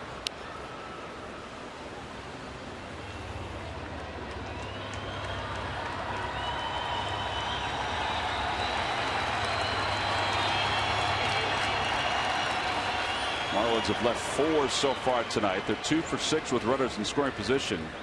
They have a runner out there now with the count 1-1. A high fly ball to center field. It's deep. Gwynn on the run. Back to the infield. He reaches out, makes the catch as he hits it to the wall, and the side is retired. He went over 400 feet to track that one down. That was a beauty by Tony Gwynn. And A.J. Burnett, I'm sure, very appreciative of a little defense. He wasn't on his heels on this one. He was off and running. It's a 3-2 ball game as we go to the top of the 5th inning here at Marlins Park. And the reason it's a 3-2 game is because of this fine defensive play by Tony Gwynn Jr.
At base because he was retired to finish up the bottom of the 4th inning by Tony Gwynn Jr., who's coming into the box on a wonderful defensive play. So he's down 3-2, and Gwynn takes a strike. It's 0-1. Phillies all of a sudden having to deal with an Anthony DeSclafani, who not only has found a little bit of a rhythm, well, I should say a lot of a rhythm. He has. He's retired 11 of the last 12 batters. And since allowing 2 runs in the first inning, which is pretty good. And went from the first inning where he threw 32 pitches, second 14, third inning 9, and fourth 8. I think the other one too is 14 balls in the first inning and only 8 since in the next 3. That's what you were saying about just pumping fastballs.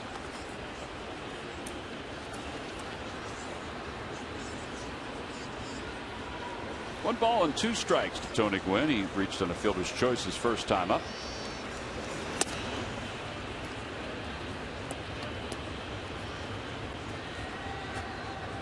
Might have been his hardest fastball of the night right there, 93.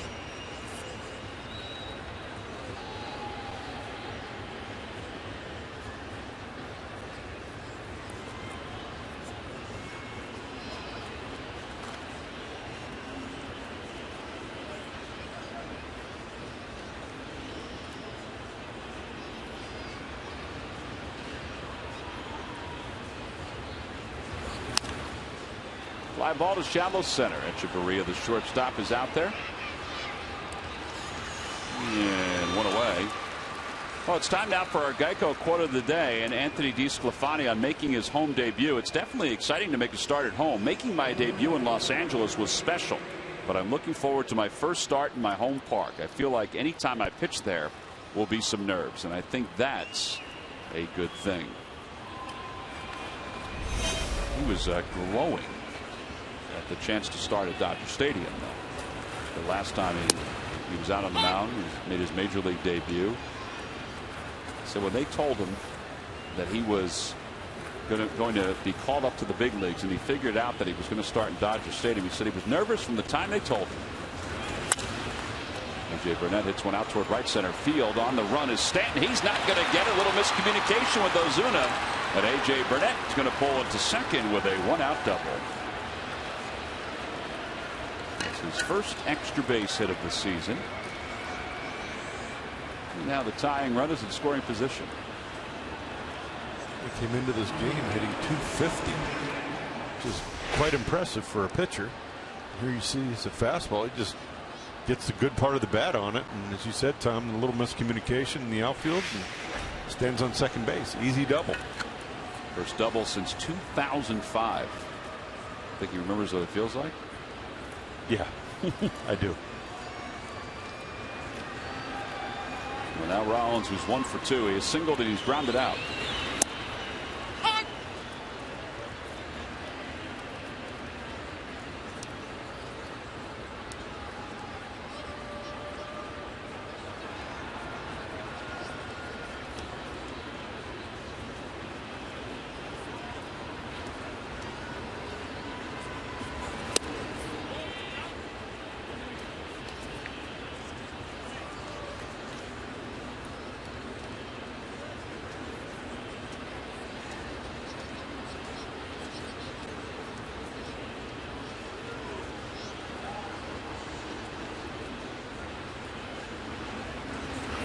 Outside, 2-1.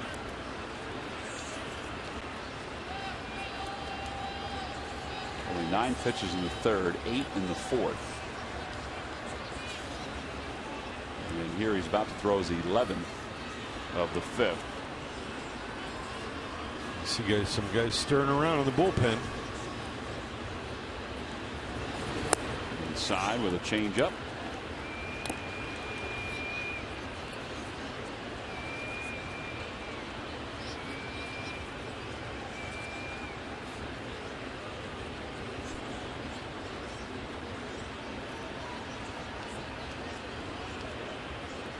Balls and 1 strike to Rollins with a runner at second. And Rollins slams one deep to right field. Stanton's on the run out toward the track. It is gone. A 2-run home run for Jimmy Rollins. And the Phillies have taken the lead here in the top of the 5th inning. A towering home run down the right field line for Rollins. It's his 6th of the year, and it's a 4-3 Phillies lead.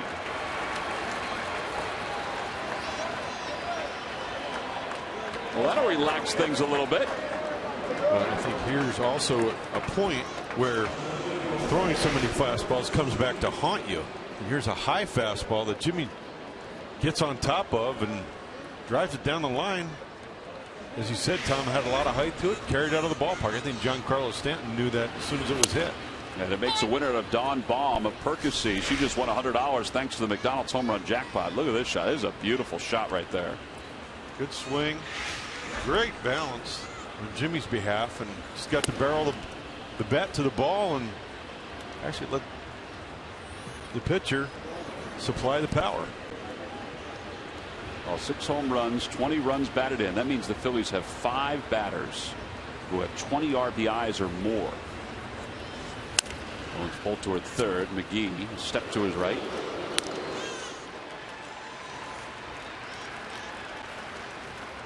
Well, the other part of it too is that Rollins is now 2 hits away from tying Whitey for second place in Phillies history. And 20 hits shy of Mike Schmidt, of passing Mike Schmidt for the all-time hits leader. Climbing that ladder. Climbing the ladder.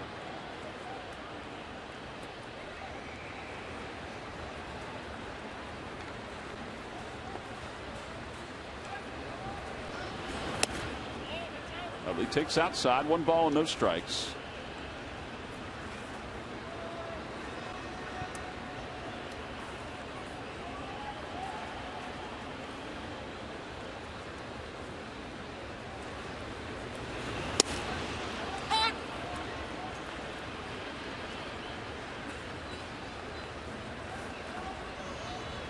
And with the records that Jimmy's approaching, it just goes to show you what hard work, dedication, passion, and just being at the ballpark and plugged into your job on a daily basis, what it can potentially do if you have a long career. Well, and I think we've seen, at least this year, knock on wood, is health.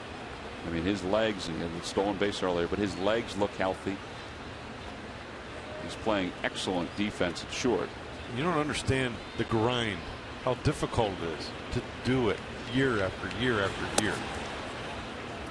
I had the good fortune of playing with Cal Ripken when he broke the Ironman streak. It was mind-boggling to sit and think the guy played, I think it was 11 plus or 12 plus years to break that record every day.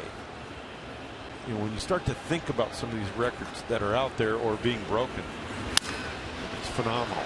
That one's out towards center. Ozuna settles under it, and Utley's retired. The Phillies are retired here in the 5th, but not before they retake the lead on a 2-run home run by Chase Utley. Middle of the 5th, Phillies 4, Marlins 3.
Brought to you by Citizens Bank. The Phillies Junior RBI League has been teaching kids how to play the game since 1989. Donate a baseball glove or two to the next generation of baseball greats at the Citizens Bank kiosk at Citizens Bank Park. Good banking is simple, clear, and personal.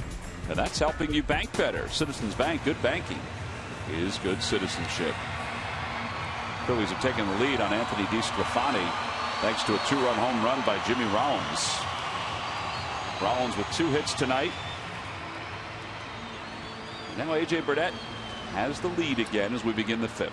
Well, that double by A.J. and the home run by Jimmy might be the lift that A.J. needs right here to get him through the 5th and hopefully in through the 6th. Sinker fouled off by Stanton. Well, he had some time to sit down in the dugout and catch his breath a little bit. I would think that even though he had an easy trot from second to home, his adrenaline still was flowing pretty good.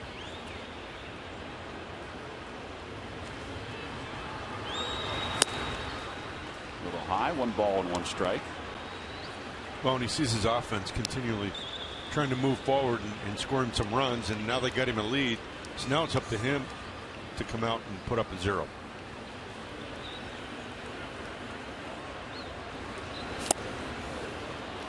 Stanton's thinking fastball, and he throws him a breaking pitch, and he was out in front of it, and it's 1-2. I haven't seen a changeup from AJ all night.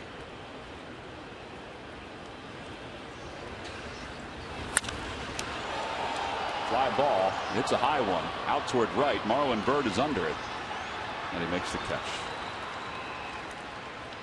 It's now time for you to tweet your photo using hashtag #PhillyFanPhoto for a chance to have it shown in an upcoming game broadcast brought to you by AT&T. We've seen a few of those photos during the course of the last week or so. Might be some photos from the Phillies Festival from yesterday. There were a lot of photos being taken. And maybe the Phillies fans who are down here in South Florida get a chance to see their team. Looks like there's a lot of Phillies fans here tonight. Walking around the concourse here, traditionally, you will see folks that are either visiting or are transplanted that get a chance to see their team 3 times a year when they come into Marlins Park. Do you like pitching in this ballpark compared to the other one? I mean, the other one you used to sweat your rear end off pitching it. Yeah, it was interesting pitching there, but I only pitched here once right. when I was with the Rockies, and the only memory I have here giving up that gargantuan grand slam. That's right. I forgot about that. 4-3 on the put out, and there are 2 outs. But there is something about pitching in a controlled environment. You know, even though you're indoors, you still have the humidity. You know, and the air conditioning may be on, you still may have that, you still have that humidity, and you still sweat. Not quite like you did at the other ballpark. But yeah, that other ballpark, I had a lot of success there. But what I had to do pregame was shorten my bullpens because it was so hot. Right. Garrett Jones takes outside. It's 1-0. Well, Marlins Park will host a football game this offseason. It's the newly created Miami Beach Bowl, and it'll be a game between one of the American Conference teams and BYU. It's already set that BYU, unless they're in the BCS, will be one of the participants. Why? I don't know, but they've decided that they want to use South Florida, which is understandable, to help with recruiting. 2 balls and 1 strike to Garrett Jones. He's also talked that the new MLS team that's going to be based here in Miami, that's going to be owned by David Beckham, will play here to start before they hopefully get their own facility, which will be an uphill battle. Now 2-2 to Garrett Jones. I think this city would take to a soccer team. I would agree. You can see AJ the sweat. You can see the sweat through his jersey. He's working hard tonight. You see, it's weather-wise, it's a beautiful night for us. But you can see how AJ's got a pretty good lather going. Swing and a miss. He got him. His first 1-2-3 inning since the second. He's retired 4 straight. We've played 5. The Phillies with a 1-run lead as we go to the 6th here in Miami.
doing everything he can to propel the Phillies offense in the right direction.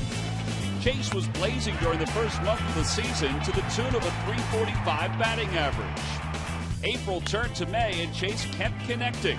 For the first 2 weeks of the month, he is hovering around the .400 mark in on-base percentage. He continues to sit among the National League leaders in average, on-base percentage, and doubles. And his production is brought to you by Independence Blue Cross. Live fearless.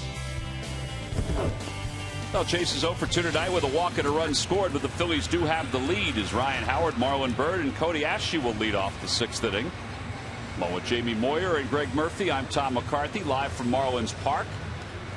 Matt will be back with us this weekend. Schmitty will be back on Sunday when the Phillies return home. Matt is back home in Philadelphia. He was part of the Jaworski golf outing yesterday.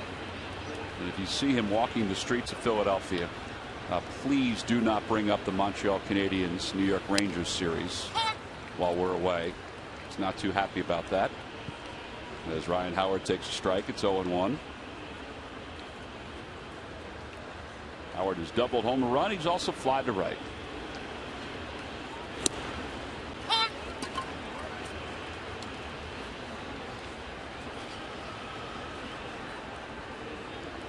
What are you thinking? One more out of A.J. Burnett if they can? One more inning? I think that would be great. A.J. starting to get a little bit of a tempo. I think that's a positive for A.J. tonight. If he can pull something positive out of this start and get through 6 innings, you only need 3 innings from your bullpen. Maybe even get greedy. Maybe he can push him through 7. He's at 96 pitches right now, but he's had to work through those 96 pitches. 1 ball and 2 strikes to Ryan Howard. He'll be followed by Marlon Byrd.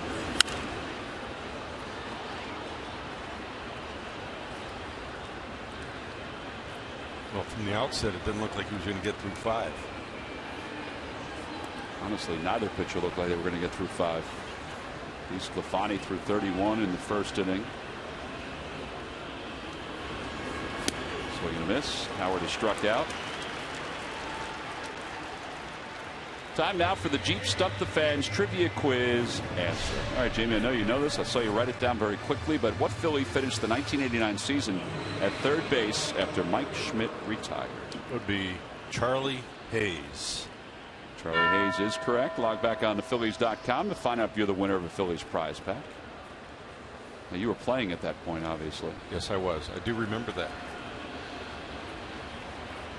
It was a big moment in the city of Philadelphia. The greatest hitter in Phillies history was calling it quits. As Bird pulls that one down the left field line, he's going to get to second base with a 1-out double.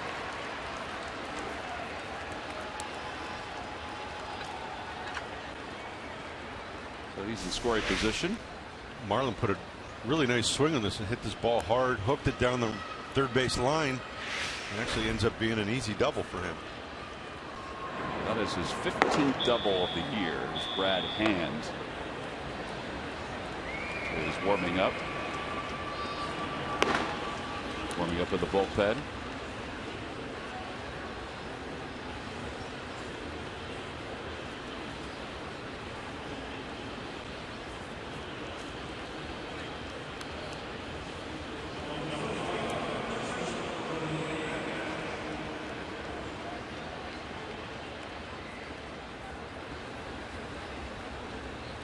Goes Mike Redmond. That's probably going to be it for DeSclafani. With the lefty warming up, you got a lefty due up here, you got a lefty in the on deck circle. You may think 89 pitches in his home debut is enough for Anthony DeSclafani. Redmond is just walking out to the mound, chatting a moment. Maybe buying some more time. There we go. There's the signal. So we're going to have a pitching change here at Marlins Park. Phillies lead it 4-3. They've got a runner in scoring position when we return.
Field Dollar Dog Night. Tuesday the 27th is a 7:05 start. And then the series against the Rockies wraps up on the 28th of May.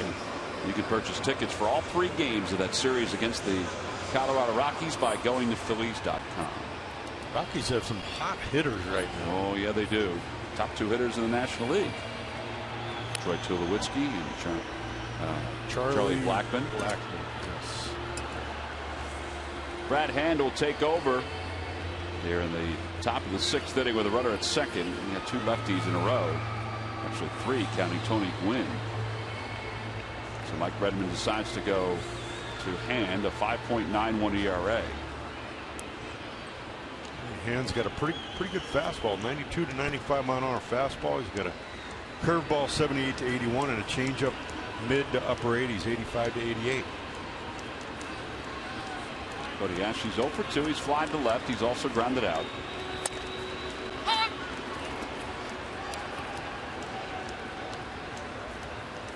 Cody had 6 RBIs over the weekend against the Reds. He's got an RBI sitting out there now with Marlon Byrd on second.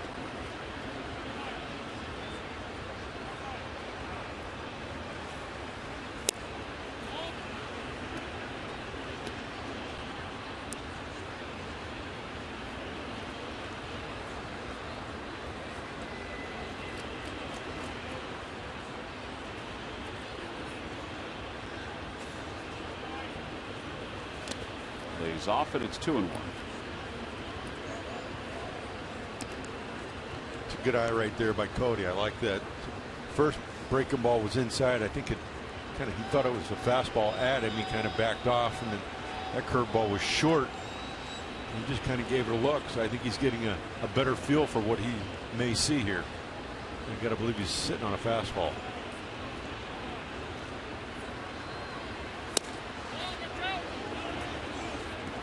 Down there tonight, there are no strikes. You said in the first inning, and I think you're so right, that Will Little is a high strike umpire. He is tonight. He is tonight. Dominic Brown's on deck. 3 balls, 1 strike to Ash.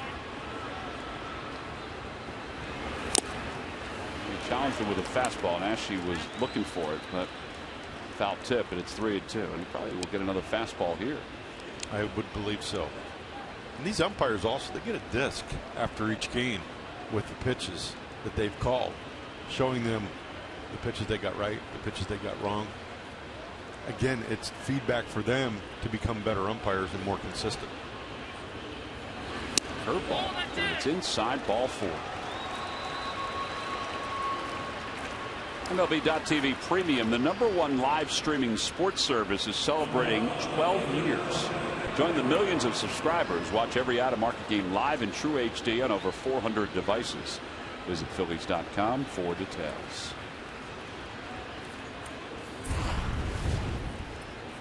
I have to admit, I didn't know that the umpires received that disc, so it's instant evaluation to a certain extent. And I think they have their criteria. They have to have a certain percentage of the calls correct. I think if it goes 1 or 2 or 3 times in a row where it's not to that criteria, they get, I don't know that they get reprimanded, but you know, obviously somebody sits down and chats with them.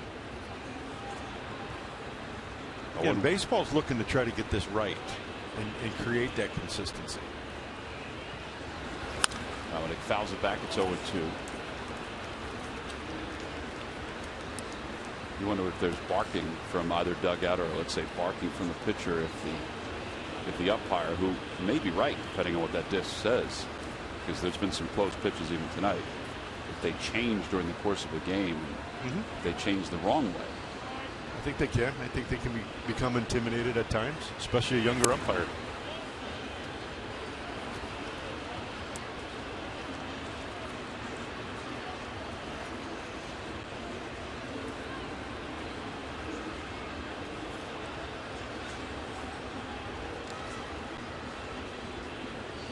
One ball and 2 strikes to Brown.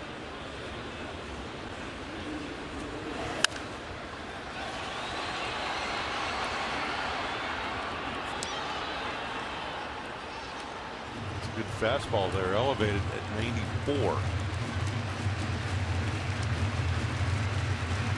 You got to believe he's tough on the lefty if he can now throw a curveball out of that same slot that's in the zone and out of the zone, especially with 2 strikes. Let's see if Dominic's ready for it here with the count 1-2. And a breaking ball gets away from Saltalamacchia, and the runners will move up. Bird to third, Ashe to second.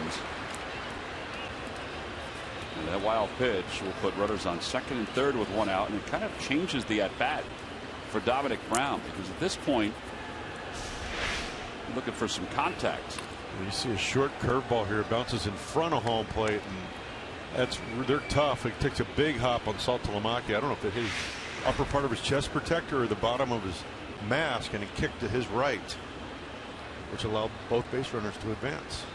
And now the infield is in for Brown.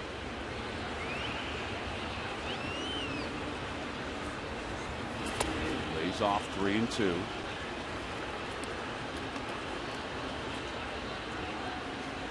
Obviously, the curveball is hands out pitch. He hasn't had enough control of it. Hasn't been close enough to the plate for any of the Phillies hitters to offer so far.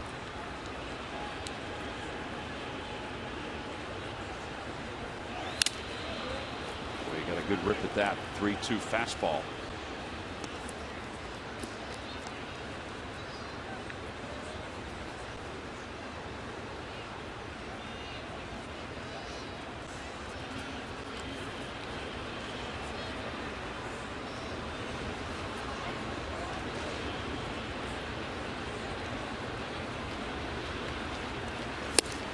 Got him.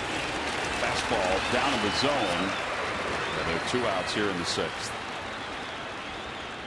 That'll bring Tony Gwynn Jr. to the plate. Speaking of Tony, time now for your Hyundai defensive play of the game. This one was fantastic on so many levels. Yeah, it's a ball fairly well hit. And Tony knew it off the bat. Just turned his back to the infield and ran under the ball, and it was a great catch. Derek Dietrich was not happy about that play, but it's our Hyundai defensive play of the game, brought to you by your local Hyundai dealers. We're going to walk him intentionally to face A.J. Burnett.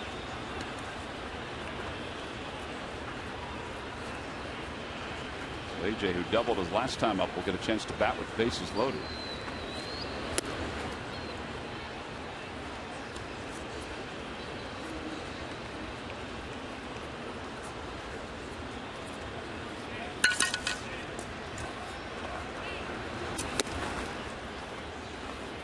Now they're going to bring A.J. Burnett back. So they're content with 5 innings, and John Mayberry will now pinch hit.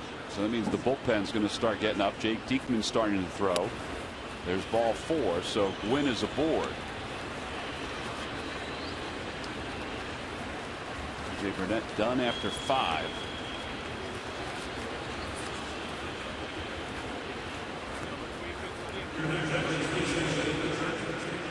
Ryan Sandberg rolling the dice, thinking, all right, let's get some runs here. You got to take advantage of it when you can. And as we've seen, AJ struggled for 4. Actually came back and threw a really nice 5th inning. At least he can walk away having a good feeling. Coming out of the game with a lead, got through the 5th inning, and started to find a few things in the 5th inning.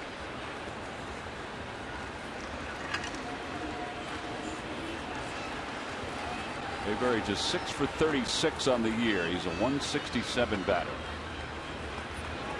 The base is loaded. Righty against lefty. Takes outside. 1 ball, no strikes.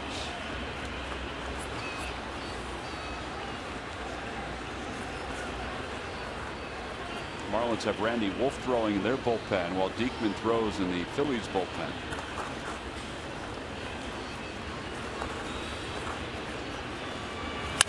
Ground ball past McGee into left field. 1 run scores. Here comes Ashe. He's heading home. He'll score. It's a 2-run pinch hit single for John Mayberry. It's a 6-3 ball game. So Ryan Sandberg rolls the dice, sends up a pinch hitter, and John Mayberry pays off.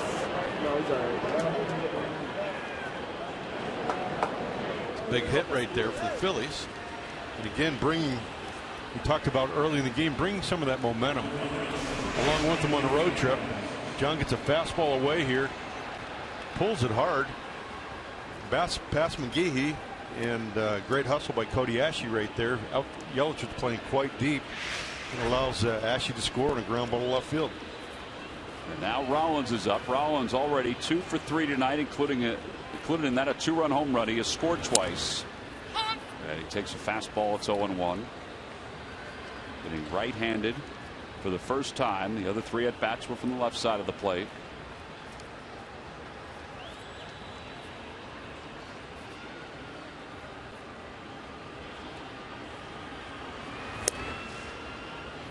Funny, Wynn thought about taking off from second. There was nobody really looking at him.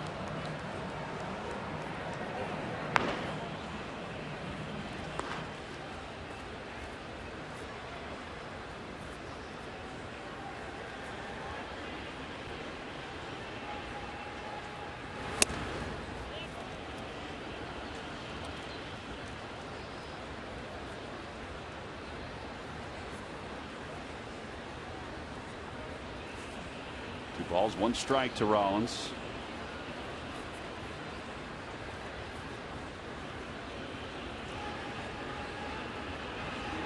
I think Wynn really wants to go from second. I mean, they're not even coming close to keeping him close at second base. Yeah, but again, here's one of those plays or situations where if he were to go and they were to throw him out at third base, you know, you're taking a chance. I mean, you can still score on a base hit. You know, it's men are being smart here. He's not throwing a lot of strikes. There's ball 4 and the bases are loaded again. It's turned out to be a very good inning for the Phillies. As promised earlier in the game, we have the AT&T fan photo of the game. This photo is coming from Lodi's Terry. And how about that? She sent in a photo of herself and Murph. Murph, I have to say, you're looking quite good in this picture, buddy.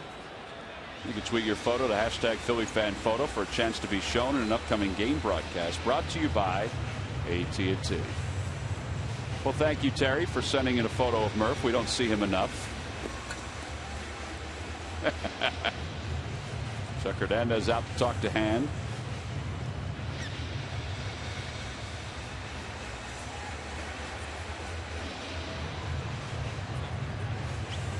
The bases are loaded now for Carlos Ruiz.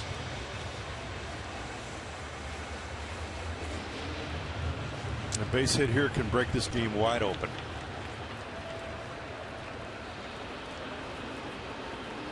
Right man, right spot. Carlos is 0 for 3 tonight. He takes low. It's 1 ball and no strikes.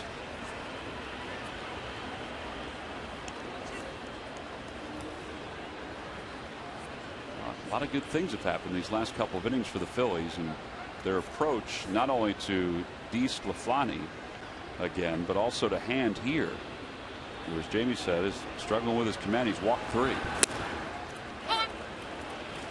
Their approach has been very good.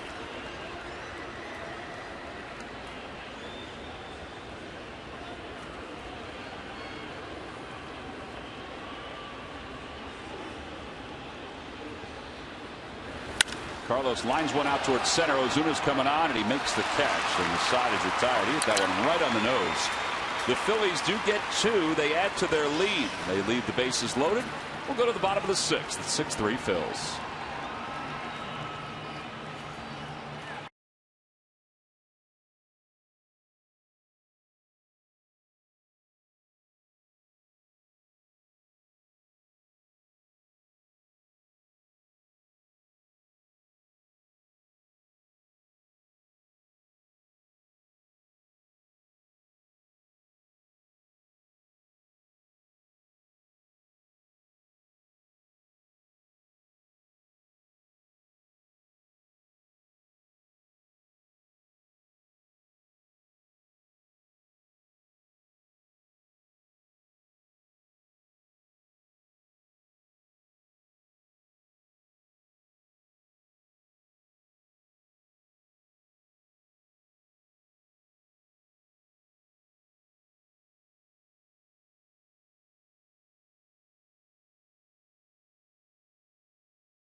plus bonus cash. Shop ChooseNissan.com.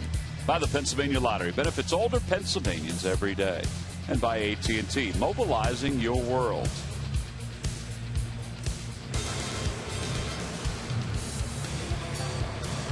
Bottom of the 6th inning, the Phillies have taken a 6-3 lead.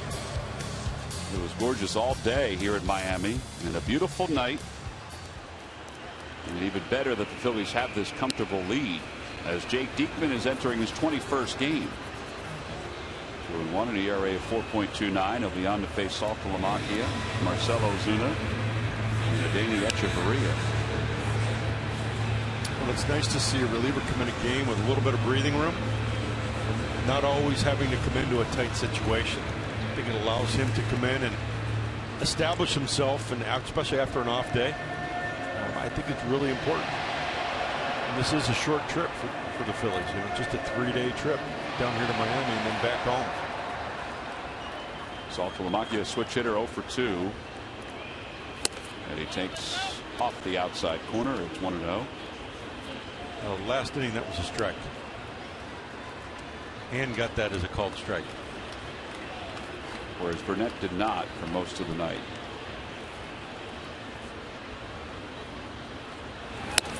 Outside, 2-0. AJ, 5 innings, 3 hits, 3 runs, 4 walks, and 5 strikeouts. He finished with 96 pitches. So now it's up to the bullpen. Bullpen needs to get 12 outs.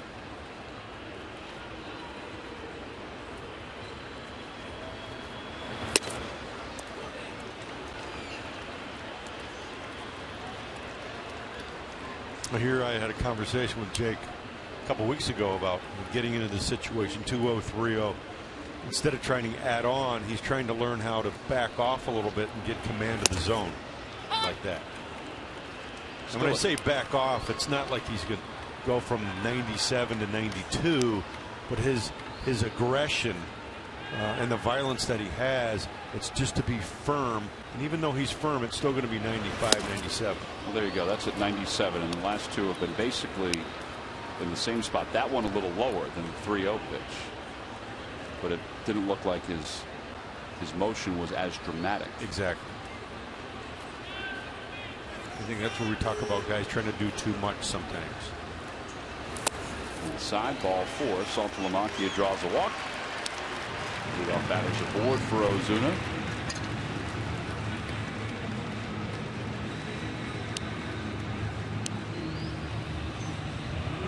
Randy Wolf still warming up in the Marlins bullpen. I have a feeling may see him. Yeah, Randy came on in relief of DeSclafani in his first outing. Ozuna's 0 for 1. He walked his first time up, and that drove in a run, and then he flied out to center his last time to the plate.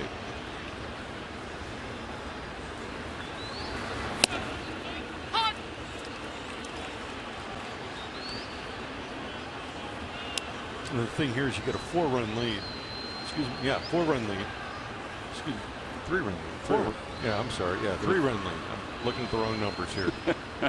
3-run lead. And you got to go out. You got to throw strikes. You've got to force them to swing the bat. And leadoff walk.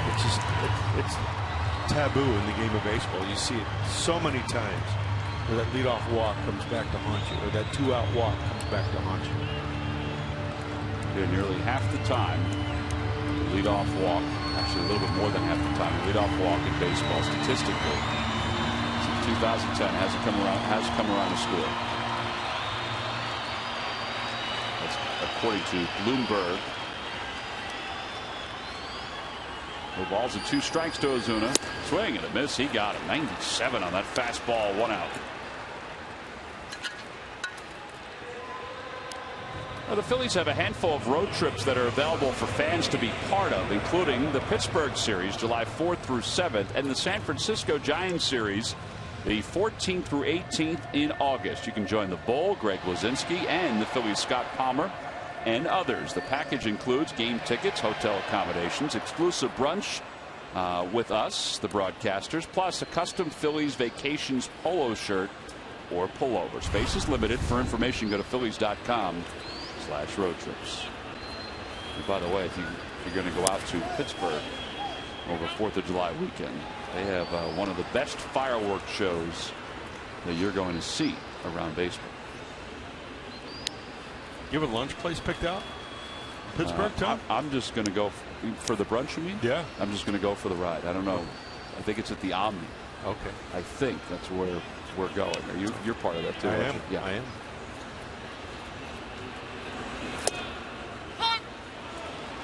No balls and 2 strikes. Murph, it's at the Omni, right? That's where we're going for the brunch in Pittsburgh? I'm pretty sure it's at the Omni. I think you're right about that. A good brunch spot. Now, if you want to go to the warehouse district, they have some great breakfast areas in Pittsburgh. Murph, you going to confirm that too? Never been down there, Tom. I can't confirm or deny. Ruiz out to talk to Diekman. What are they chatting about here, Jamie, you think? You know, I'm not sure. I think I'm not sure what Carlos was trying to do, where he was trying to go with it. I think Diekman probably doesn't want to go to that particular location or with that particular pitch. And to be safe, step off, call Carlos out, discuss it, so you're both on the same page. Just a bit outside, 1 ball and 2 strikes.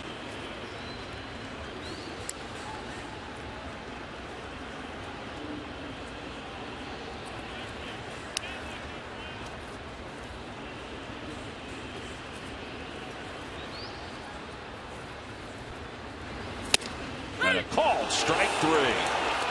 Echeverria backed away, but it was a punch out according to the home plate umpire Will Little. 2 away here in the 6th, and somebody was just thrown out of the ball game. Mike Redmond's coming out, and I guess it was Redmond that was ejected from this game. He came storming out as soon as Will Little threw the hand up in the air. I have to figure that somebody was going to get thrown out eventually. So now Redmond's thinking that pitch was inside.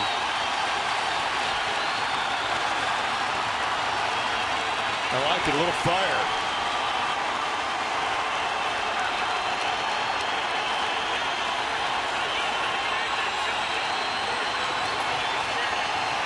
So Barrett's crew chief's going to come out, try to break up this argument. Oh, Redmond's pulling his jersey out of his pants. Never seen that. No. Well, Lupinella. Yeah.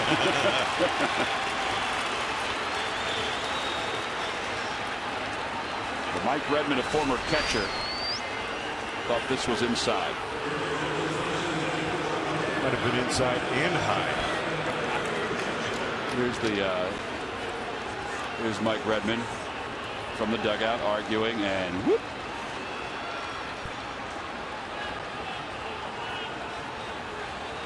I think he's trying to draw a line where that pitch was. Very crooked line. Jeff Baker's going to pitch hit for the Marlins. And that's in there for a strike. It's 0-1. Honestly, there was so much chirping going on tonight, somebody was going to get thrown out. Yeah.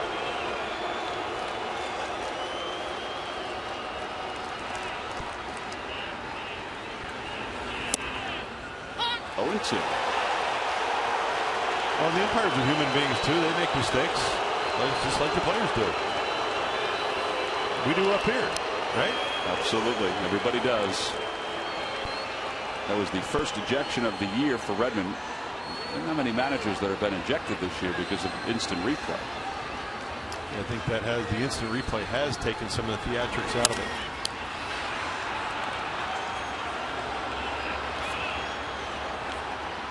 Redmond drew that line saying that he thought that pitch was inside. If anything, I thought the pitch was high. I agree. But I didn't think the pitch was the zigzag that Mike Redmond threw out there.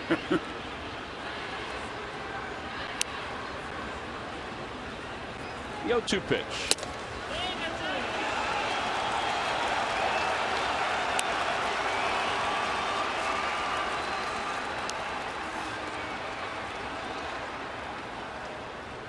I think Larry's down in the dugout shaking his head now.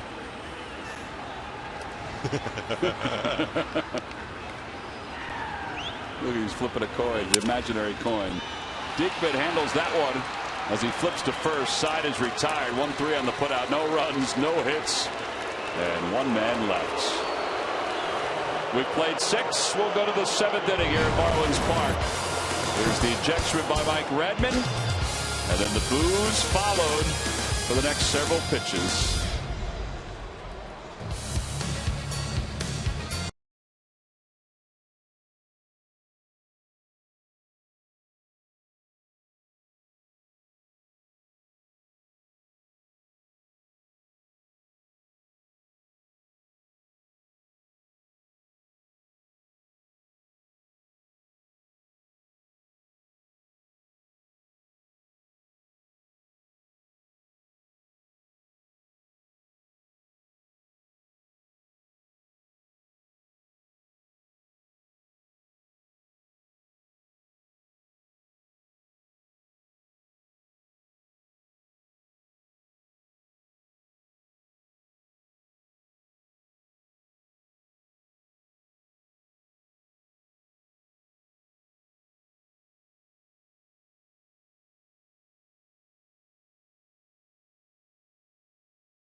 Time now for your local Honda dealers game summary. The Phillies with 2 in the 5th, 2 in the 6th have taken a 6-3 lead. Jimmy Rollins is just a couple hits away from tying Whitey for second most hits in franchise history.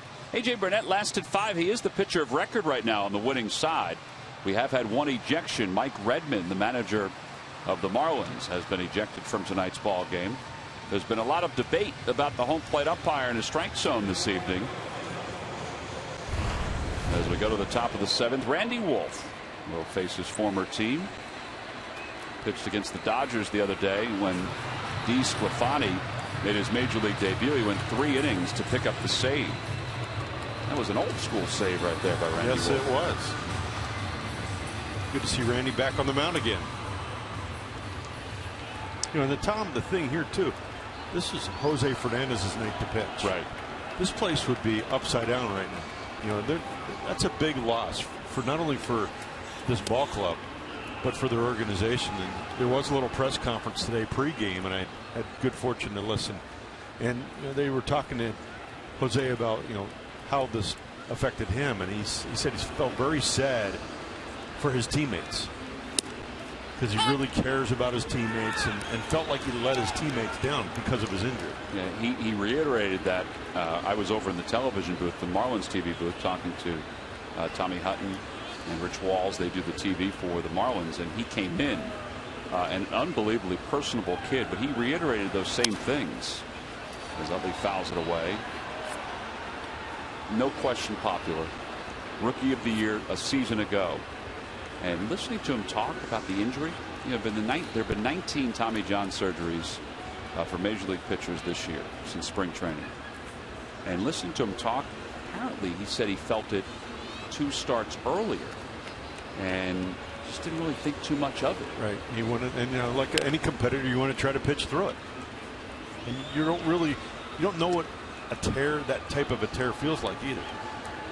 I know when I did mine, I initially did it halfway, thought that I could pitch, couldn't, so I rehabbed it for 3 months and tried to come back and pitch, and then it tore completely. I think that's why Cliff Lee, anytime you hear elbow or shoulder, anytime you hear injury for a pitcher in the arm, you get concerned, and that's why the Phillies are so concerned about Cliff's injury. As Wolf delivers outside, it's 2-2. But Chuck Hernandez, the pitching coach of the Marlins, brought all the starters into a room the other day and had about a 5-minute conversation with them and said, listen, can't replace him. And you can't try to do too much. Shoe replacing. Got a lot of young pitchers, whether it be the guy tonight, the guy tomorrow, Nate Eovaldi, Alvarez.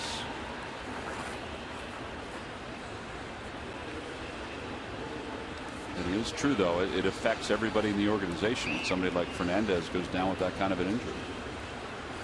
He really had a following here in Miami as a fan base.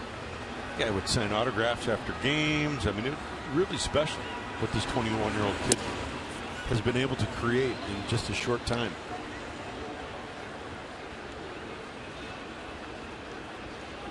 Three balls and 2 strikes to Chase Utley.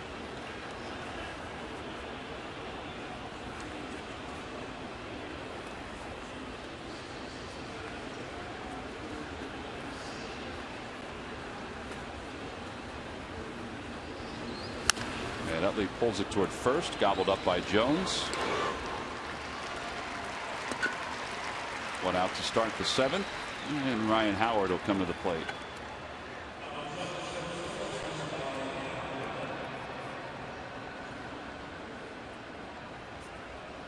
See some Jose Fernandez t-shirts. We've seen a lot of jerseys around. And once the Fernandez went down with the injury, that's when the Marlins decided to sign Randy Wolf. They've signed him to a 45-day contract, but there's a pretty good chance that he slides immediately into the rotation. And it may be this spot in the rotation if they do think that DeSclafani needs to go back down to the minor leagues for some additional seasoning. Well, DeSclafani also has some experience as a relief pitcher as well. 1 ball, no strikes to Howard. He takes a breaking ball. It's 1-1. But I'm not sure that he can be a bona fide major league pitcher, starting pitcher, with 1 pitch. I mean, that's pretty much what we saw tonight. He threw a couple sliders that were somewhat effective, but I don't know if it's going to be an effective pitch for him.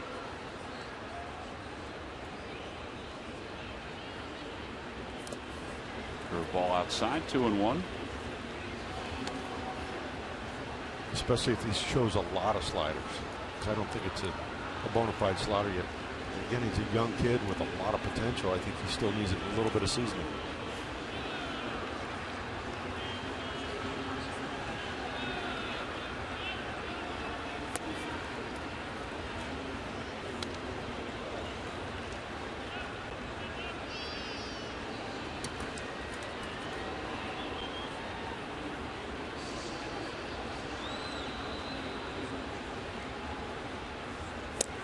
Howard takes a strike. It's 3-2. Howard doubled his first time up, and he flied to right and struck out.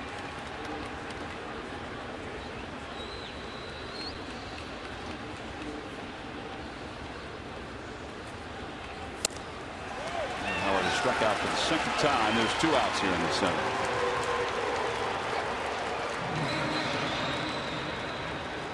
That'll bring Marlon Byrd to the plate.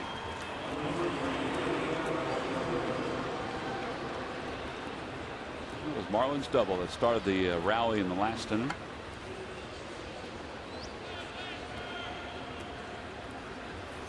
Now the Toyota Major League scoreboard, the Braves are shutting out the Brewers 5-0. Justin Upton has belted a 3-run home run.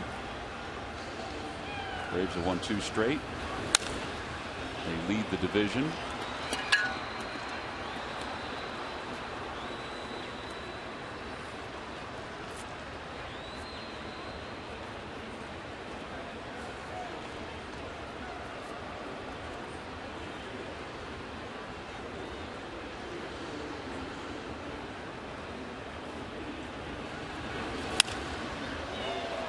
Big curveball, and it's whacked out towards center. Ozuna's backpedaling. He's under it, and the side is retired in order. Time to stretch here at Marlins Park.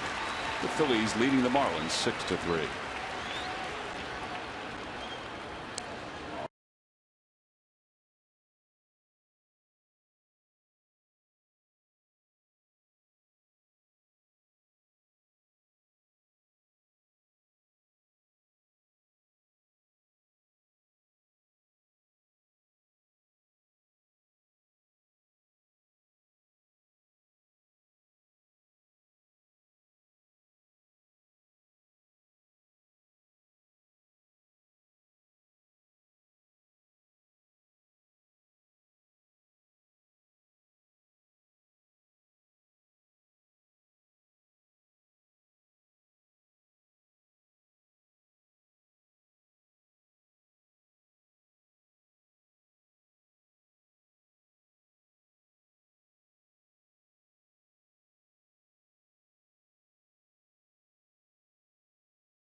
Of the 7th inning, the Phillies lead the Marlins 6-3.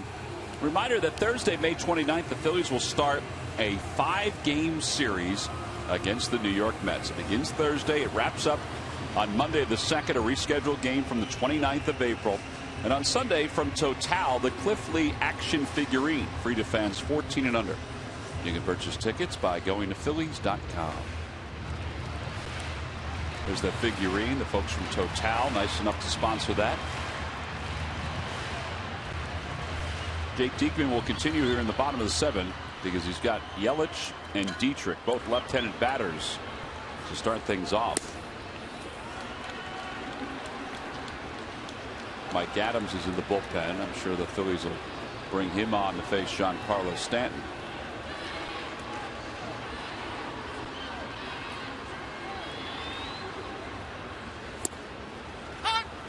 One ball and one strike. There's Adams. You get the feeling that every strike that's going to be called on the Marlins tonight, for the rest of the way, there's going to be some boos from the folks here. Sensing that as well, Tom. Ground ball to first. It's a fair ball.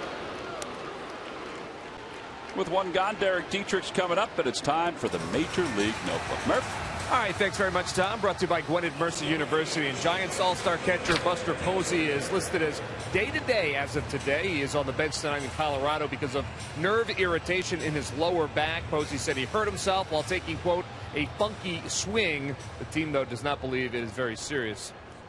And a bizarre story, guys, coming out of the AAA level today. The Dodgers organization, Alex Guerrero and Miguel Olivo, teammates, got in a fight in the dugout today. It came to blows, and then apparently, according to Scott Boras, who is Guerrero's agent, Olivo bit Guerrero and bit off part of his ear.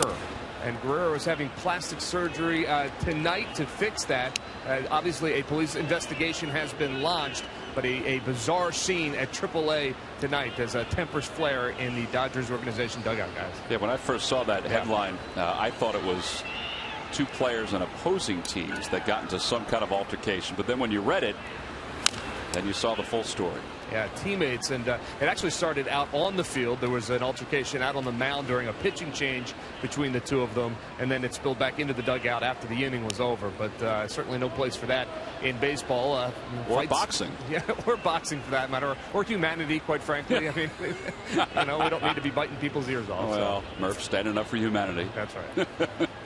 Yeah, I'm sure there's going to be some interesting storylines coming out of that in the next day or so. Strike to Dietrich, and it's 1 ball and 2 strikes. I don't know what to say to that one. That's really interesting. I was a teammate of Miguel Olivo's, and he ever bite your ear? No, he didn't.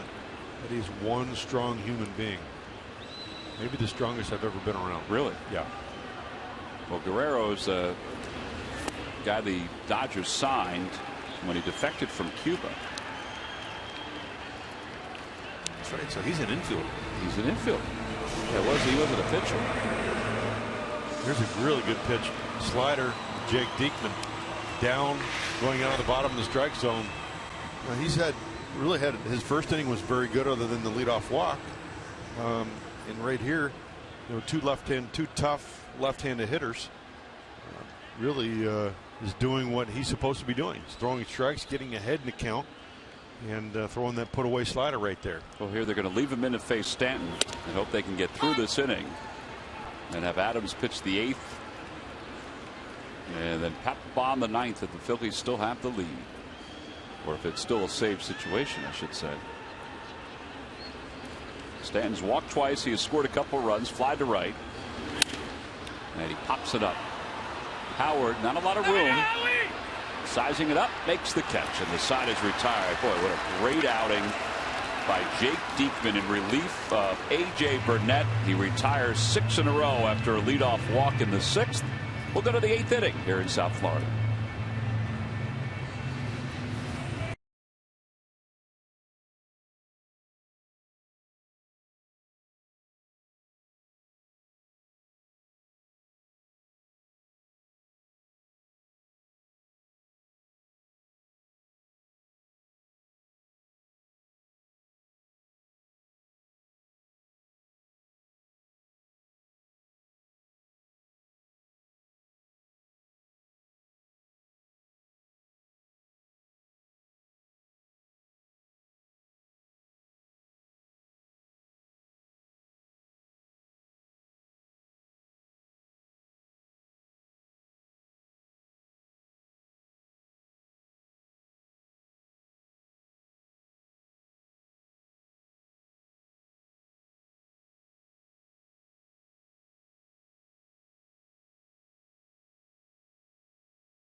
By Delaware Valley Honda. Visit your local Delaware Valley Honda dealer or shophonda.com. By Xfinity, your home for the most live sports. And by Chevrolet. Visit your local dealer at chevydealer.com. Phillies lead at 6-3 as we move to the top of the 8th inning. Here in Miami, Jake Diekman, what a great outing. He walked the leadoff man he faced, and then he retired the next 6. Every time the Phillies retire the opposing team 1, 2, 3, Comcast will make a contribution to Phillies charities. Phillies baseball is brought to you by Xfinity, your home for the most live sports. So Jake had a 1-1-2-3 inning. See, and you really like to see what you're seeing right there in the dugout. Carlos going over to Jake, talking about the outing, giving him, I'm sure, positive reinforcement, but also Jake having the ability to communicate back to Carlos. That's what you're looking for with the unity with your catchers and your pitching staff. Well, how about how he's bridged this game to the back end, basically, because of the 2 innings. So he actually takes a curve. It's 1-2.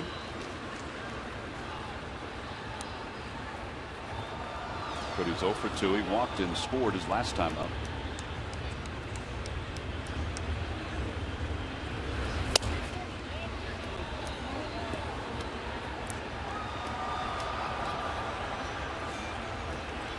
Adams continues to throw in the Phillies bullpen, so he will pitch the bottom of the 8th inning.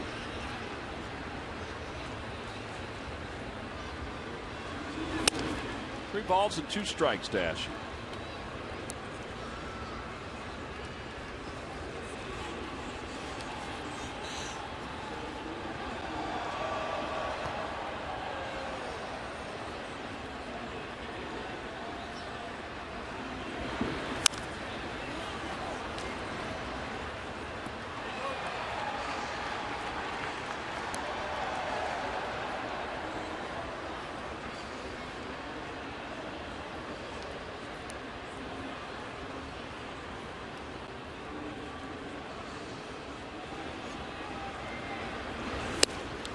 Outside, ball 4.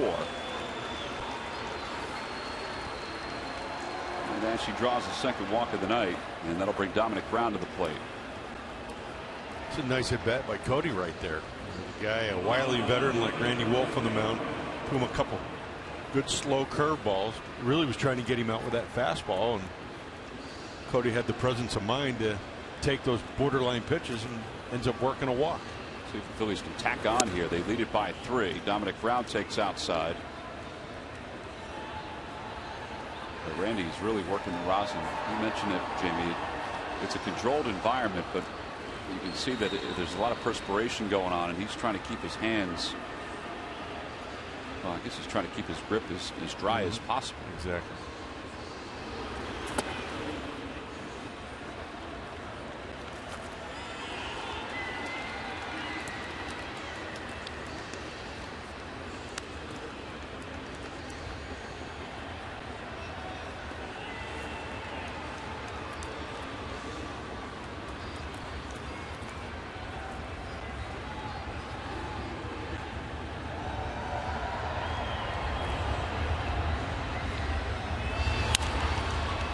Toward left, Yelich, long run in, over toward the line, and he can't get it. It's a foul ball off the thumb of his glove. But initially it looked like he kind of coasted after that ball, and then I think he realized it was going to be a closer play than it really was. Kind of turned it on in the last couple steps. Just took it right off the end of the glove.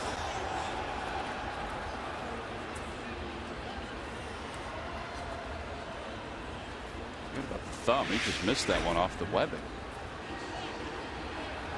We're going to rule it no play.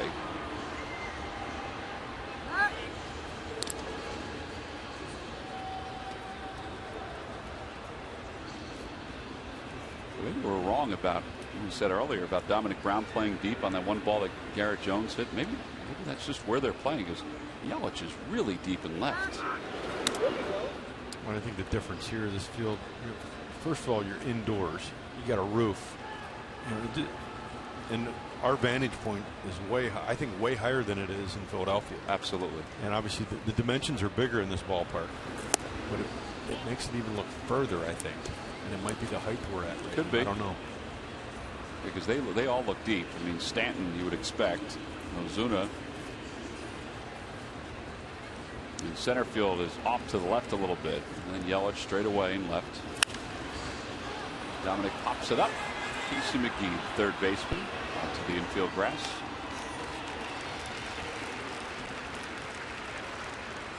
The Phillies have established a new fan loyalty program called Fanatical Rewards. It's available for Phillies fans everywhere. It's free to join.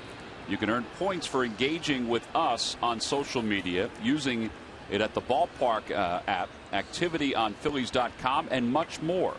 Redeem points for tickets, merchandise, and exclusive experiences. Go to Phillies.com/Fanatical Rewards to sign up. So again, it's all part of the social media, the at the ballpark app, and all the activity the Phillies have. Try to traffic on Phillies.com. Tony Gwynn Jr. flies out to center. So he's retired. 2 outs. Cesar Hernandez will pinch hit.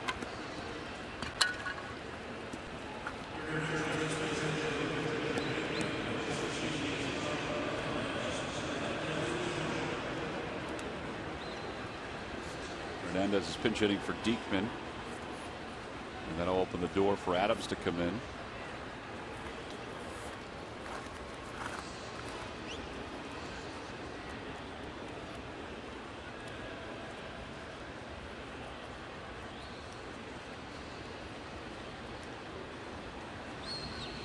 This spot in the batting order has been a very productive spot tonight. Counting Burnett.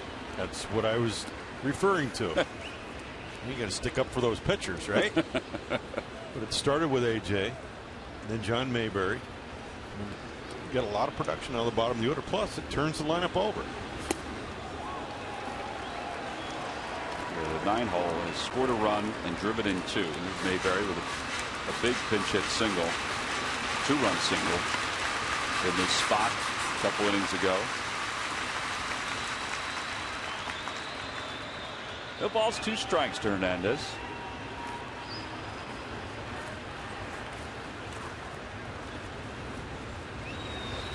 Swing and a miss after a high fastball. Outside is retired. No runs, no hits, and 1 man left. We've played 7.5. We go to the bottom of the 8th inning with the Phillies nursing a 3-run lead.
Breakdown of AJ Burnett's performance and Jake Diekman's relief performance tonight here in the series opener against the Marlins. Only on Cure Auto Insurance presents Phillies Postgame Live. We go to the bottom of the 8th inning. The Phillies up 6-3. 6 runs on 7 hits for the Phillies. So far 2 scoreless innings out of the pen. And now Mike Adams will enter his 13th game. He's 2-1, an ERA of 3.27.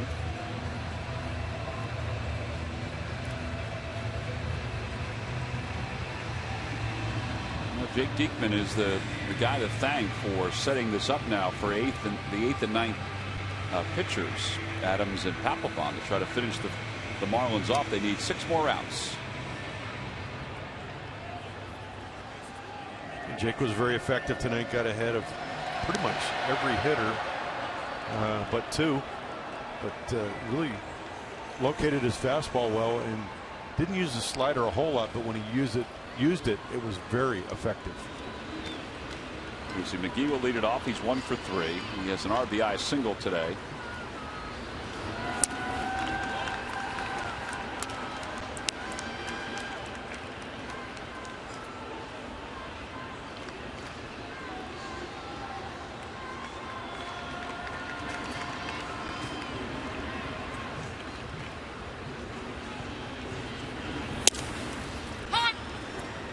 Fastball from Adams. Adams' fastball has been about 91, sometimes 92, but mostly around 91 since he's come back off the disabled list and after he tinkered with his mechanics a little bit. Bread and butter has always been that breaking ball, now that slider. 89 on that fastball, and it's 2 balls and 1 strike. That one had a little run to it. I'll give credit to the Phillies pitchers. What's happened over the last 16 batters, just 2 walks. Last hit was in the 3rd, a double by Jones.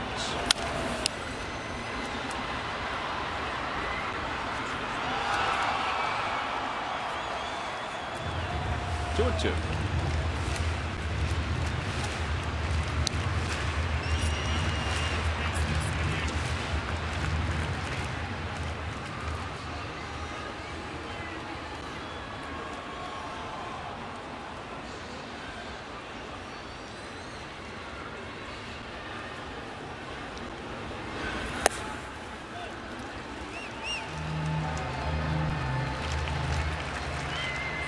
You got to make them swing the bat.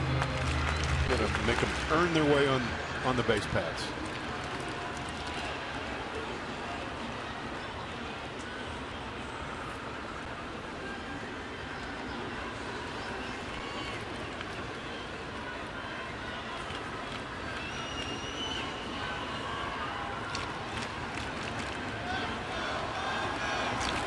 Outside, ball 4, so leadoff walk. So in a Major League scoreboard, an update from Citi Field where the Dodgers lead the Mets 6-4. Adrian Gonzalez 3 for 4, a home run, a double.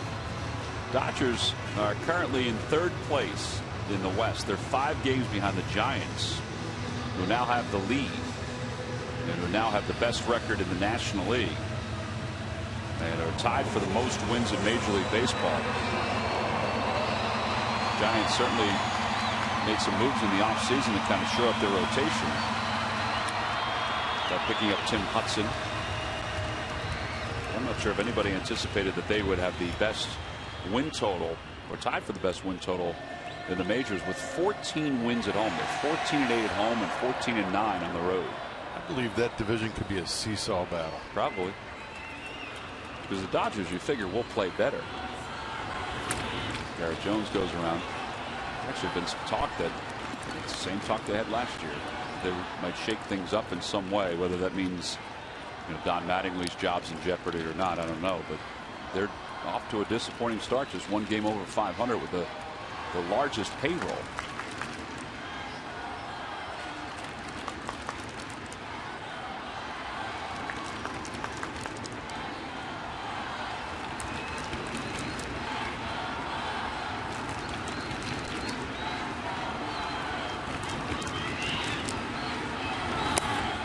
Low, 1 ball and 1 strike.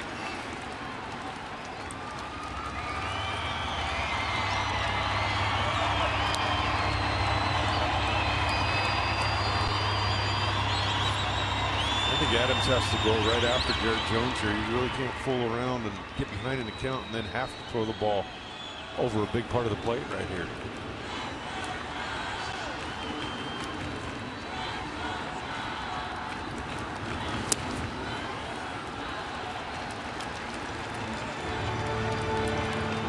First batter. Now he's fallen behind Garrett Jones. 2 balls and 1 strike. Here's where you find yourself getting into trouble. You start with a leadoff walk, you fall behind an account. All of a sudden there's a base hit or a play not made behind you or a ball just out of somebody's reach, and all of a sudden they start a rally.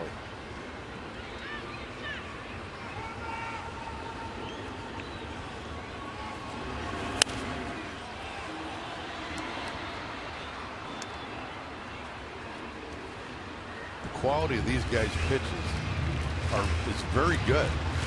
It's just they have to trust their stuff and try to consistently make good quality pitches, but in being able to make those quality pitches, you have to be able to repeat your mechanics. That's where it all starts.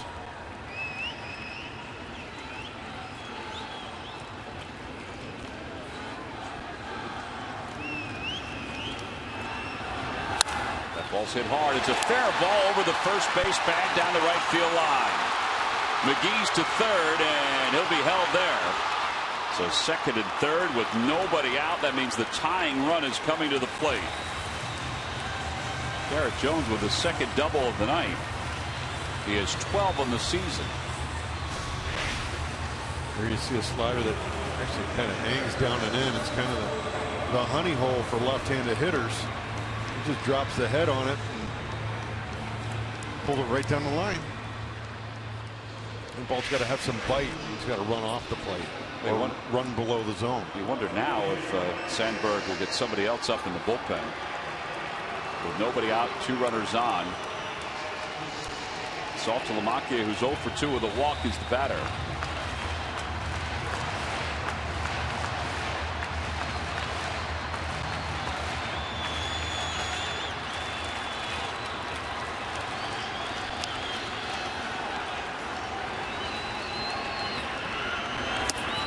It takes outside. Saltalamacchia had a tough road trip for the Marlins. He was hitless at one point in 26 at bats. Started before the road trip and then carried over. 1-0 pitch to him. In there. Ooh, excuse me. 2-0.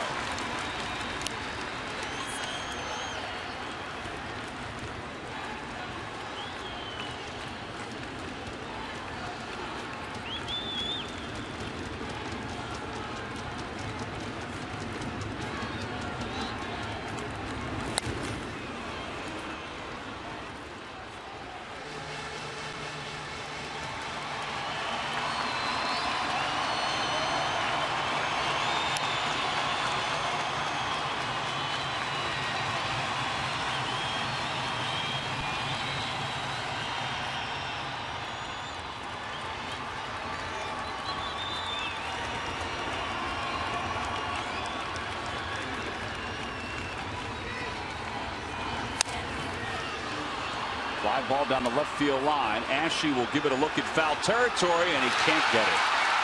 Tried a basket catch, an over-the-shoulder basket catch. It worked for Gwynn earlier. Just a tough angle to get that one. And new life for Saltalamacchia. It's 2 balls and 2 strikes. Went a long way for that ball. And you're right, he did try to basket catch that ball, but I think it went between his hand and his glove. I think you're right. Right between them. I don't know if there was an easier way to catch that. That's a tough play for third baseman going back. It's not an easy play. That's from where Jimmy's playing. There's no way he can get to that ball. 2-2 pitch. Ground ball through the whole right side, of base hit. McGee scores. Stopping at third is Jones. It's now a 2-run game. An RBI single for Saltalamacchia.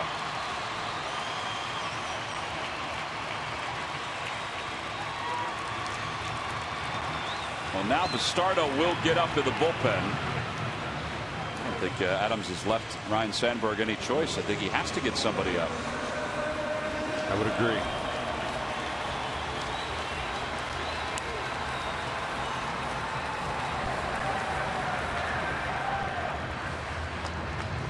Carlos Ruiz going to buy some time now. That ball into the left-handed hitter just looks a little flat right now. There's no depth to it, or there's no sweep to it where it's sweeping off the plate or to get in on the hitter's hands. I think he's given him enough time too to try to figure it out. And I mean, at least at this point,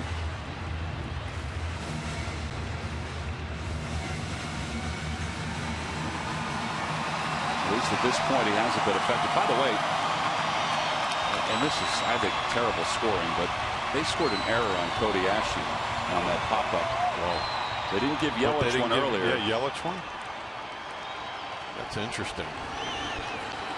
The infield is back. The Phillies will concede the run to try to get an out, maybe two. Marcell Ozuna fouls it off to the right. It's 0-1.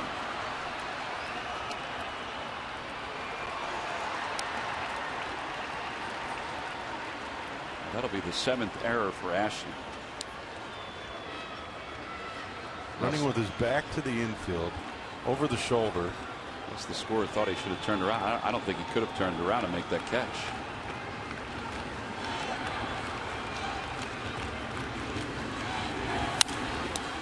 Oh, and 2.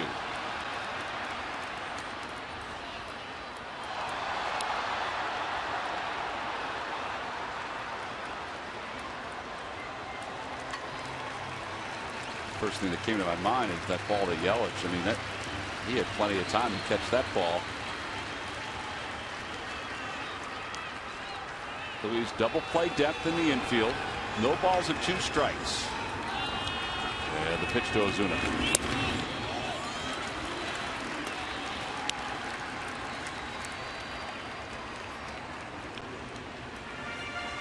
Echeverria is on deck.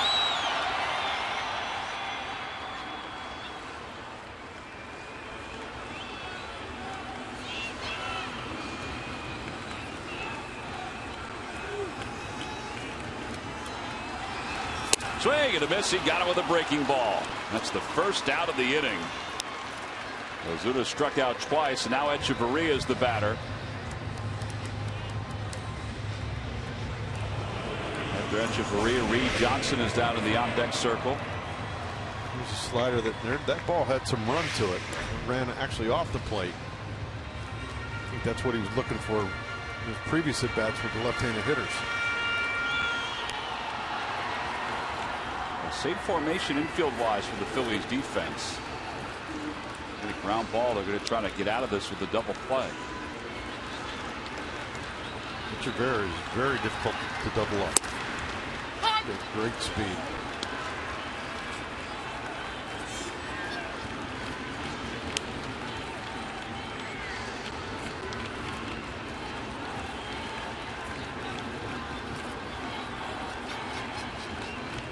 Out to center twice, struck out looking his last time up. And then his manager was ejected after that strikeout. And now Adams is ahead 0-2.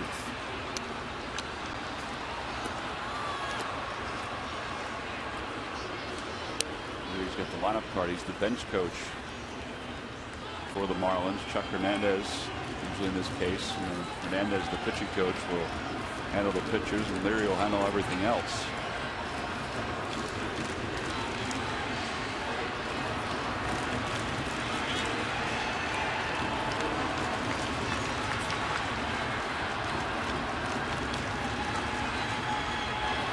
Swing and a miss. He got him with an 86-mile-an-hour cutter. Yeah, there are 2 outs. Well, 2 big outs for Mike Adams, and now Reed Johnson will be coming up as a pinch hitter. That's a big strikeout right there. Big strikeout.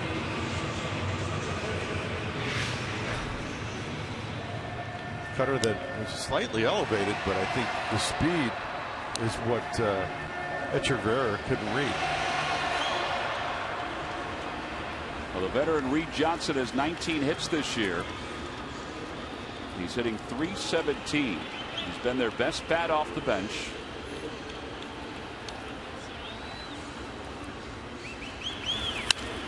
And the first pitch is fouled back. It's 0-1.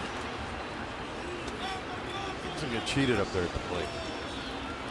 Takes away the entire inside part of the plate too, where he stands.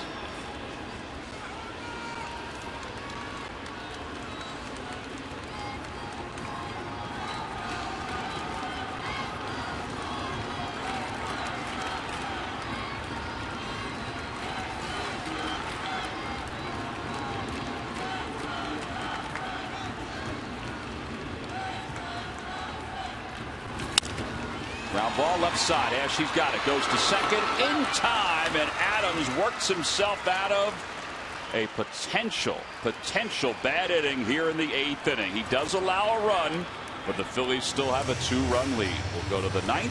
Phillies up 6-4.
Ninth inning here at Marlins Park, and it's going to try to get some insurance runs with Jimmy Rollins set to lead things off. Rollins earlier in the ball game, this was a big swing. It sure was. He got a fastball up in the zone. He just put a nice easy swing to it. Got the bat through the zone. It was a high fastball. Pitcher supplied the power and put the barrel of the ball and drove it out of the ballpark. Well, Jamie, with that home run, and for every home run that you could have hit in a Phillies uniform when you played, one tree will be planted by the Pennsylvania Horticultural Society as part of Home Runs for Trees, a partnership between the Phillies, PHS, and Aramark. Home Runs for Trees is part of a project to restore the region's tree coverage. For more information, visit phillies.com/red-goes-green.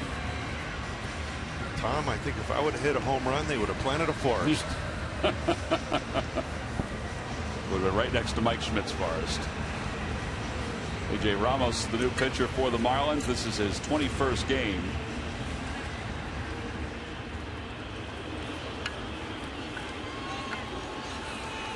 So Mike Adams allows an unearned run because of the error by Cody Ashe on a difficult play, and then was able to get the next 3 hitters. Rollins will lead it off. He's 2 for 3 tonight. 2-run home run, 2 runs scored.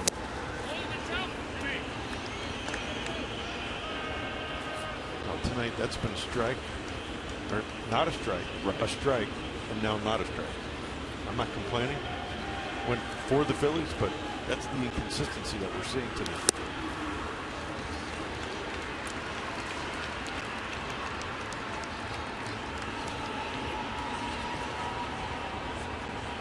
I don't know if this is right or not, but it seemed like Burnett was more affected by it during his time out there than some of the Marlins pitchers.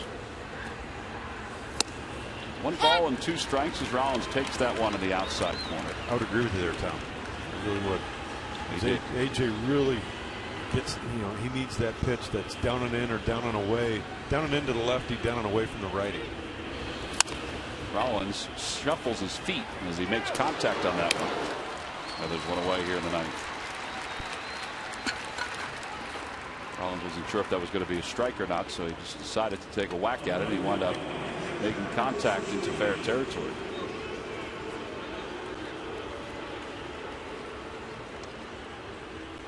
So now Carlos Ruiz, he's 0 for 4.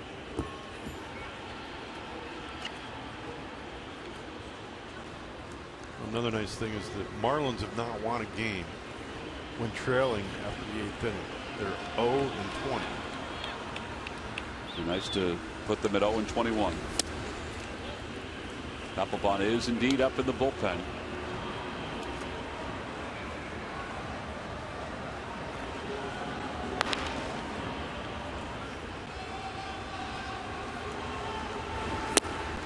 away. 2 balls and no strikes. Reminder, tomorrow night the Phillies will take on the Marlins in game 2 of this series. We'll be on the air at 7. Phillies pregame live gets underway at 6:30. First pitch is scheduled for 7:10. Nate Eovaldi will start in that ball game for the Marlins. Kyle Kendrick for the Phils. That ball's hit a long ways. I like that swing right there, 2-0 by Carlos. Kind of let it go. Interesting, the defensive alignment in the outfield. You get the center fielder shaded to the right center field side, but a little further than I thought they would. And I'm surprised. Big left center field gap. Yep.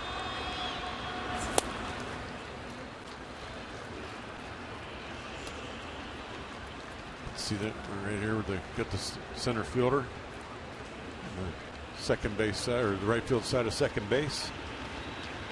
It gives Carlos the left field line and the left center field gap. Ball 4, so Ruiz is aboard. One out walk. Utley will come up for the 5th time tonight.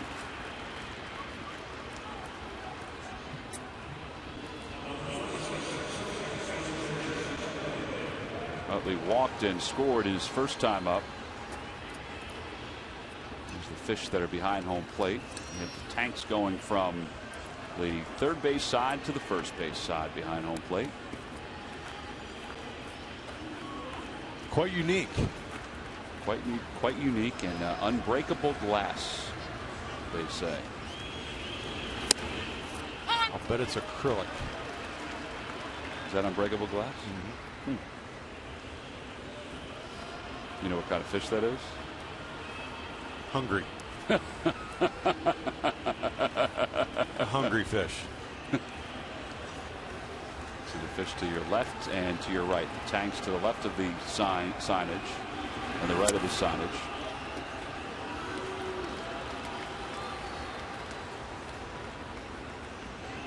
One ball and 1 strike to Chase Utley.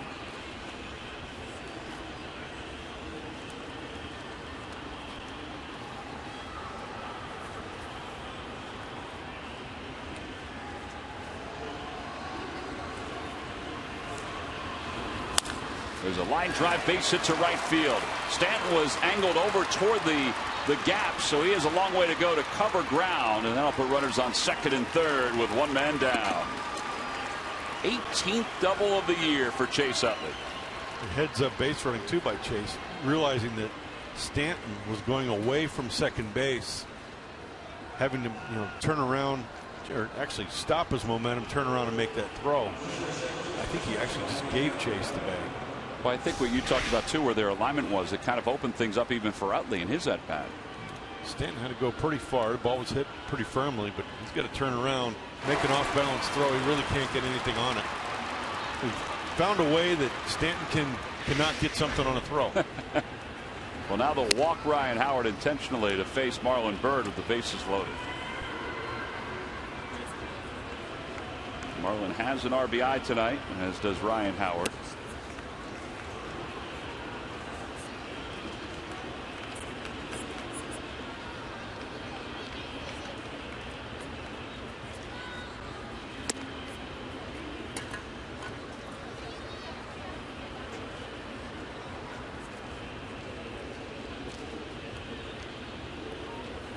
So ball 4, and here comes Marlon Byrd. He's trying to get that run back they gave up in the bottom of the 8th inning.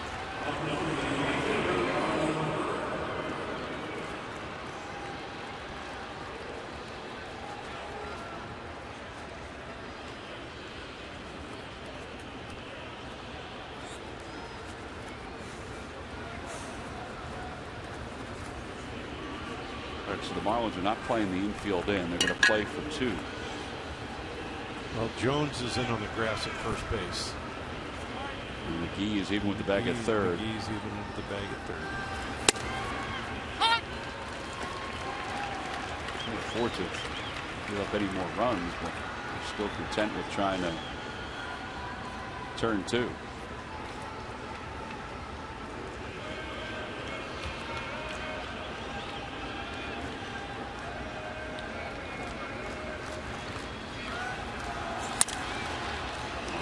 Tied 0-2.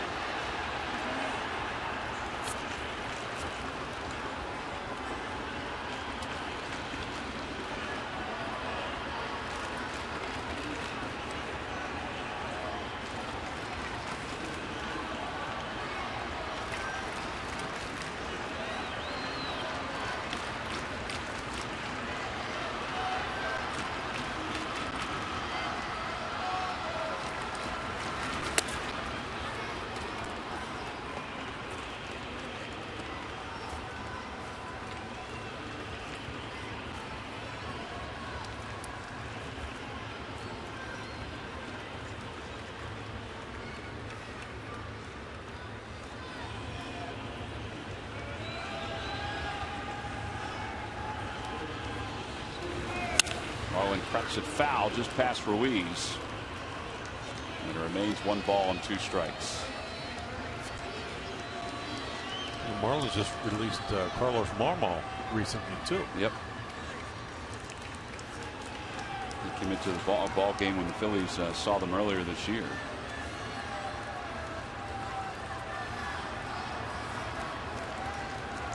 Nobody up in the Marlins bullpen at this point. This is Ramos.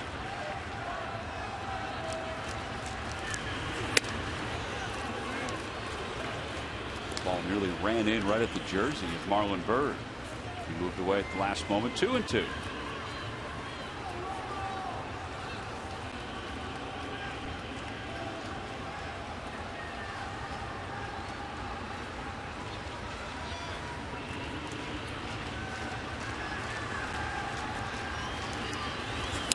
And he got it with a high fastball, and there are 2 outs.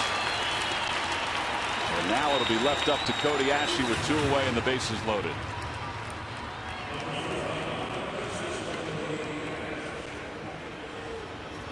Ashley has walked a couple times in this game. He's flied out to left. He's grounded out to second.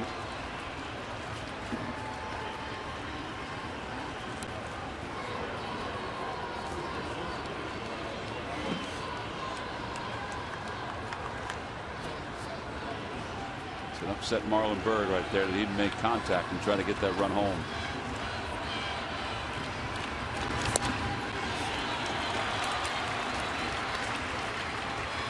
It looked like earlier in Marlins at bat the first fastball he saw was down below the zone, but really the ball he wanted to hit, because he was trying to hit a sacrifice fly. He fouled that ball off, and then the only other fastballs he saw was that other fastball in, and then that high fastball right there. Ramos is ahead 0-2 to Cody Ashley. He's got a very good changeup, Ramos does. We saw it in the first pitch that he threw to Ashley. We saw it one time when he faced Chase Utley. Well, here Ramos can throw another changeup. He can throw a high fastball. He can throw a fastball in. The 0-2 pitch. Outside 1-2.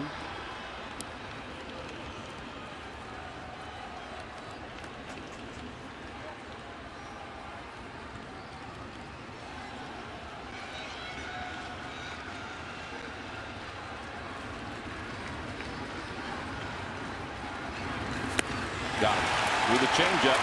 Back-to-back strikeouts for Ramos. The Phillies leave him loaded here in the top of the 9th inning, but they still have a 2-run lead. No runs, 1 hit, 3 men left. We go to the bottom of the 9th inning. Jonathan Papelbon is coming on for the Phils.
in the top of the 9th inning, but they still have a 2-run lead.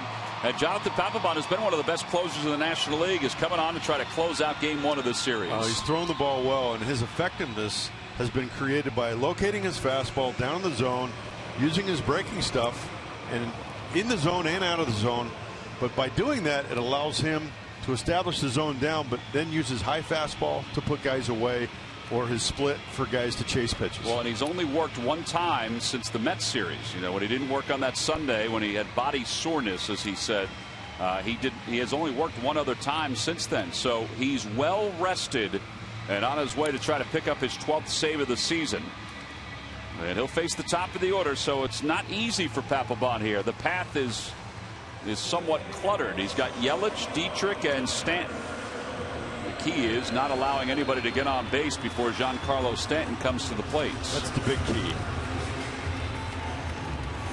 Mike Adams tonight went 1 inning, allowed 2 hits.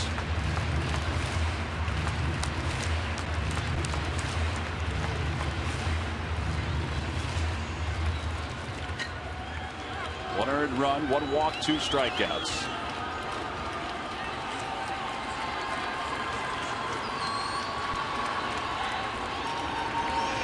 Yelich takes a strike. It's 0-1.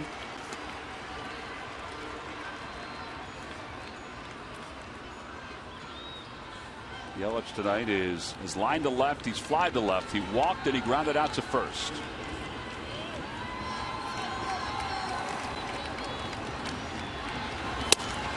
Just off the inside corner. 1 ball and 1 strike.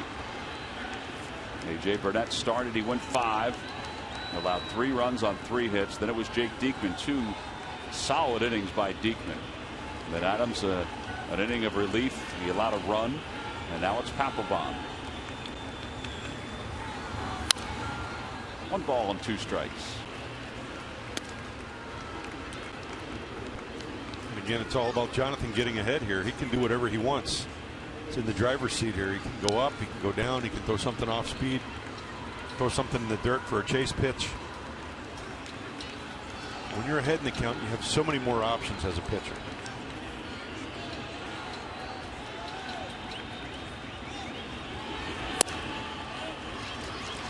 Two and 2.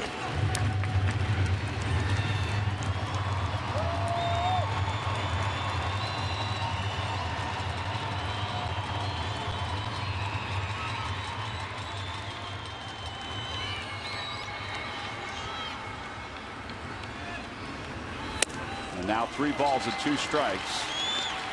Papelbon has 15 scoreless innings in a row, dating back to the 4th or the 5th of April.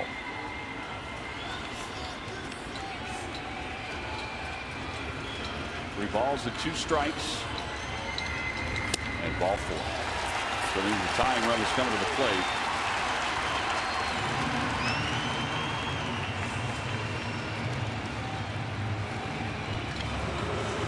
And Derek Dietrich, hit by a pitch his first time up, robbed of a hit back in the 4th on a fine play by Tony Gwynn.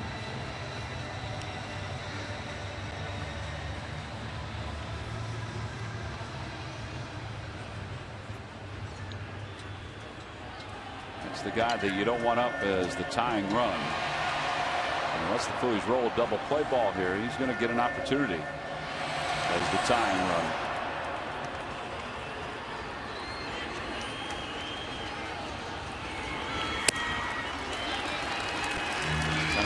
Same spot now a few times. Yes, he has.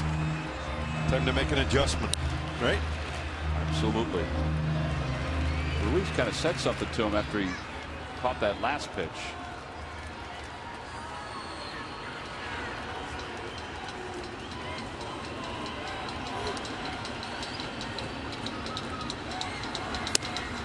There you go. He guided that one over for strike 1. 1 ball, 1 strike.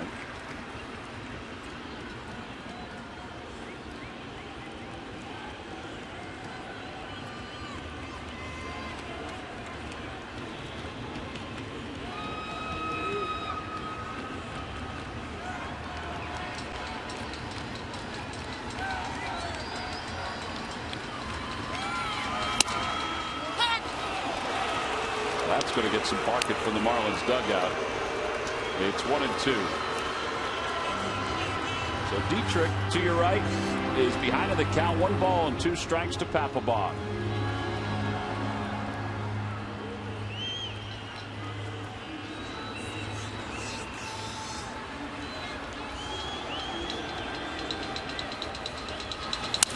Ground ball towards short. Might be 2. Rollins quickly to second for 1, over to first. They're not able to turn the double play.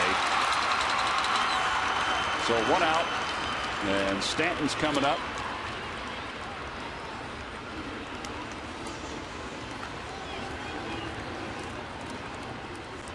Well, Yelich went in hard at second base.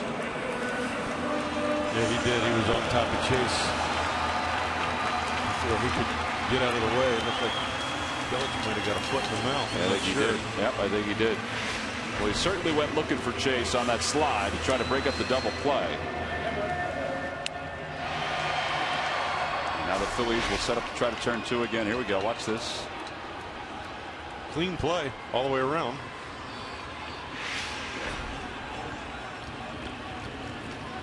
Stanton has walked twice tonight. And he takes a strike. It's 0-1. He was trying to sell that one as an inside fastball. 3 hits and 8 at-bats lifetime against Papelbon.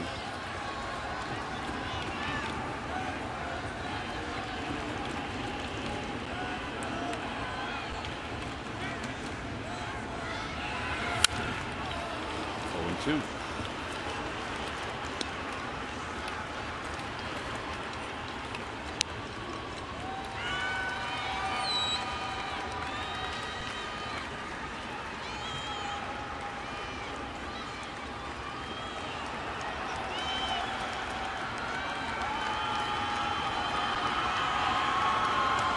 The ball's at 2 strikes to Stanton.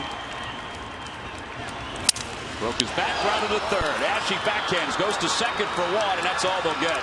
Utley hung on to the bag. And there are 2 outs. That was a very good play by Ashe because the bat was coming right into his line of sight as he fielded that on the backhand. Still was able to concentrate to make the play. Now the throw sort of took Utley into the base pad. It was hit pretty hard. I don't know if Ashe even realized the bat was coming towards him because it was hit so hard. He made a great catch there, but a little bit of an errant throw. Chase did a good job of catching that ball and holding the bag as well. All right, so now McGee is up with Stanton at first. McGee is the tying run. He's 1 for 3 tonight. An RBI single back in the first after the Phillies had a 2-0 lead. The Marlins scored 2 in the first. And then the Marlins took the lead in the third before the Phillies retook the lead in the fifth.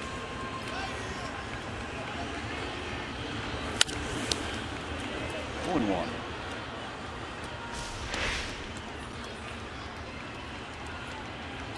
See Chase at the bag of the throw, pulls him into the line. Actually, did Chase tag the base runner too, just to make sure? I think he was trying to. That's what Ashe had coming at him. That's what he was looking at. I agree with you. I think Chase was trying to make sure he applied the tag just in case his foot wasn't on the bag. 0-2 to McGee. That's a good pitch right there by Papelbon. It's a great slider.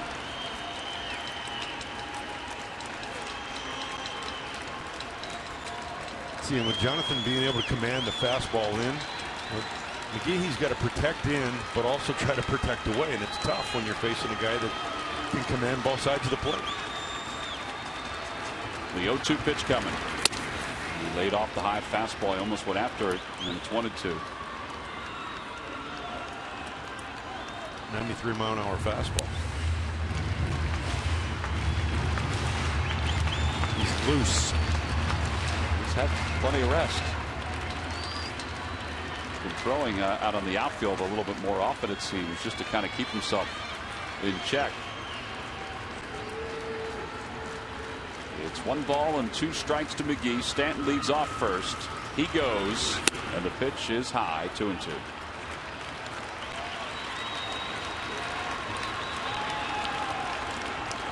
Outfield is deep all the way around, trying to cut off that extra base hit. for a 3-base hit in this case.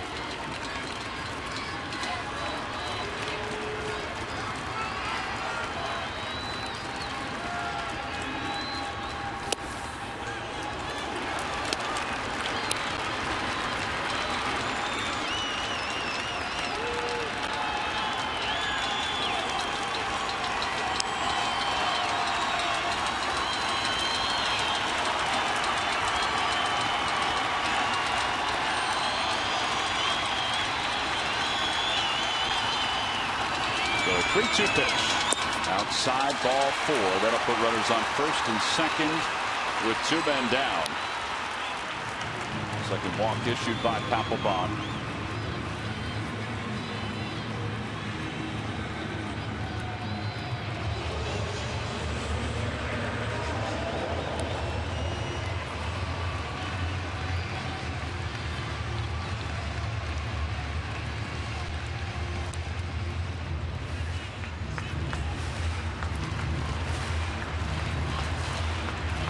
Marlins have left 8 tonight.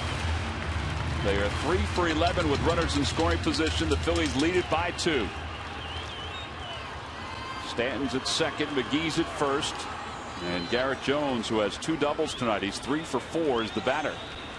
And the first pitch, fouls it back. It's 0-1. Don't forget, coming up right after this ball game, Phillies post game live. Ben Davis will break it down. Got a little additional to talk about here because of the way this 9th inning has transpired.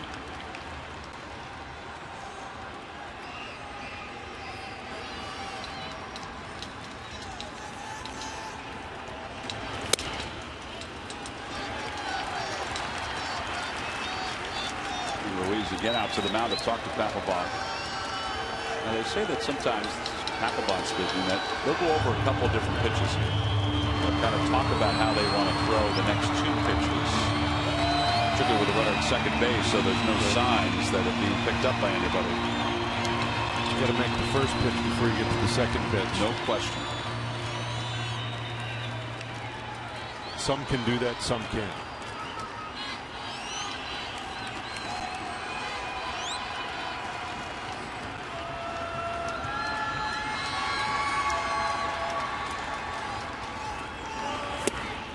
Changeup, 1-2. It's split by Papelbon. He hasn't thrown many of these. Well, that's a good split right there. Very good.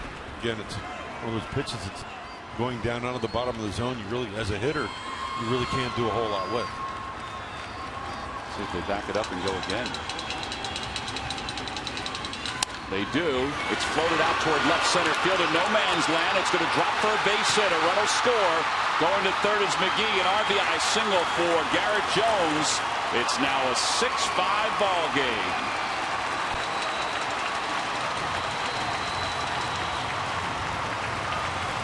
It's a 4-hit night for Garrett Jones, and he's picked up his second RBI. Because the Phillies were playing no doubles defense. Because Gwynn was shaded a step over toward right center. There's no way he could come up with that. Good split. Just reaches out and stays with it. As you said, Tom, outfielders are playing no doubles. There's a lot of space out there to cover. All right, so now the tying run is over third, and the winning run is at first.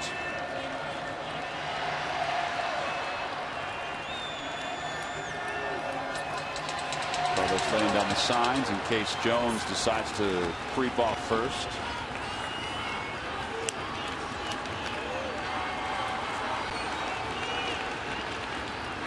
Salta Lamacchia has a hit tonight and 3 official at bats.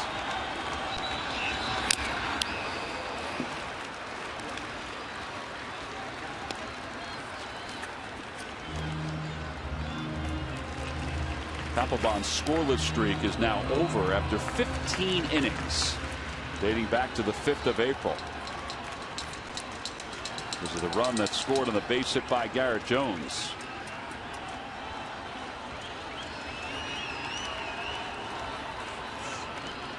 The 0-1 pitch. Down and away. 1 ball, 1 strike.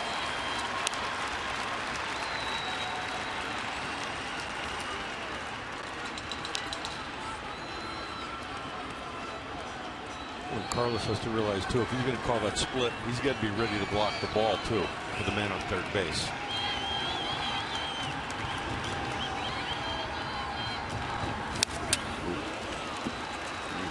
Looking for a pitch right in that spot, and he found it back. It's 1-2.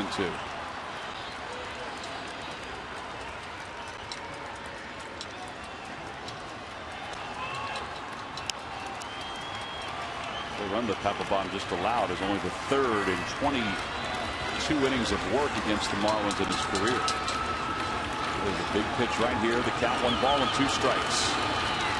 Phillies lead off first and third. And the pitch. Fly ball, left center field.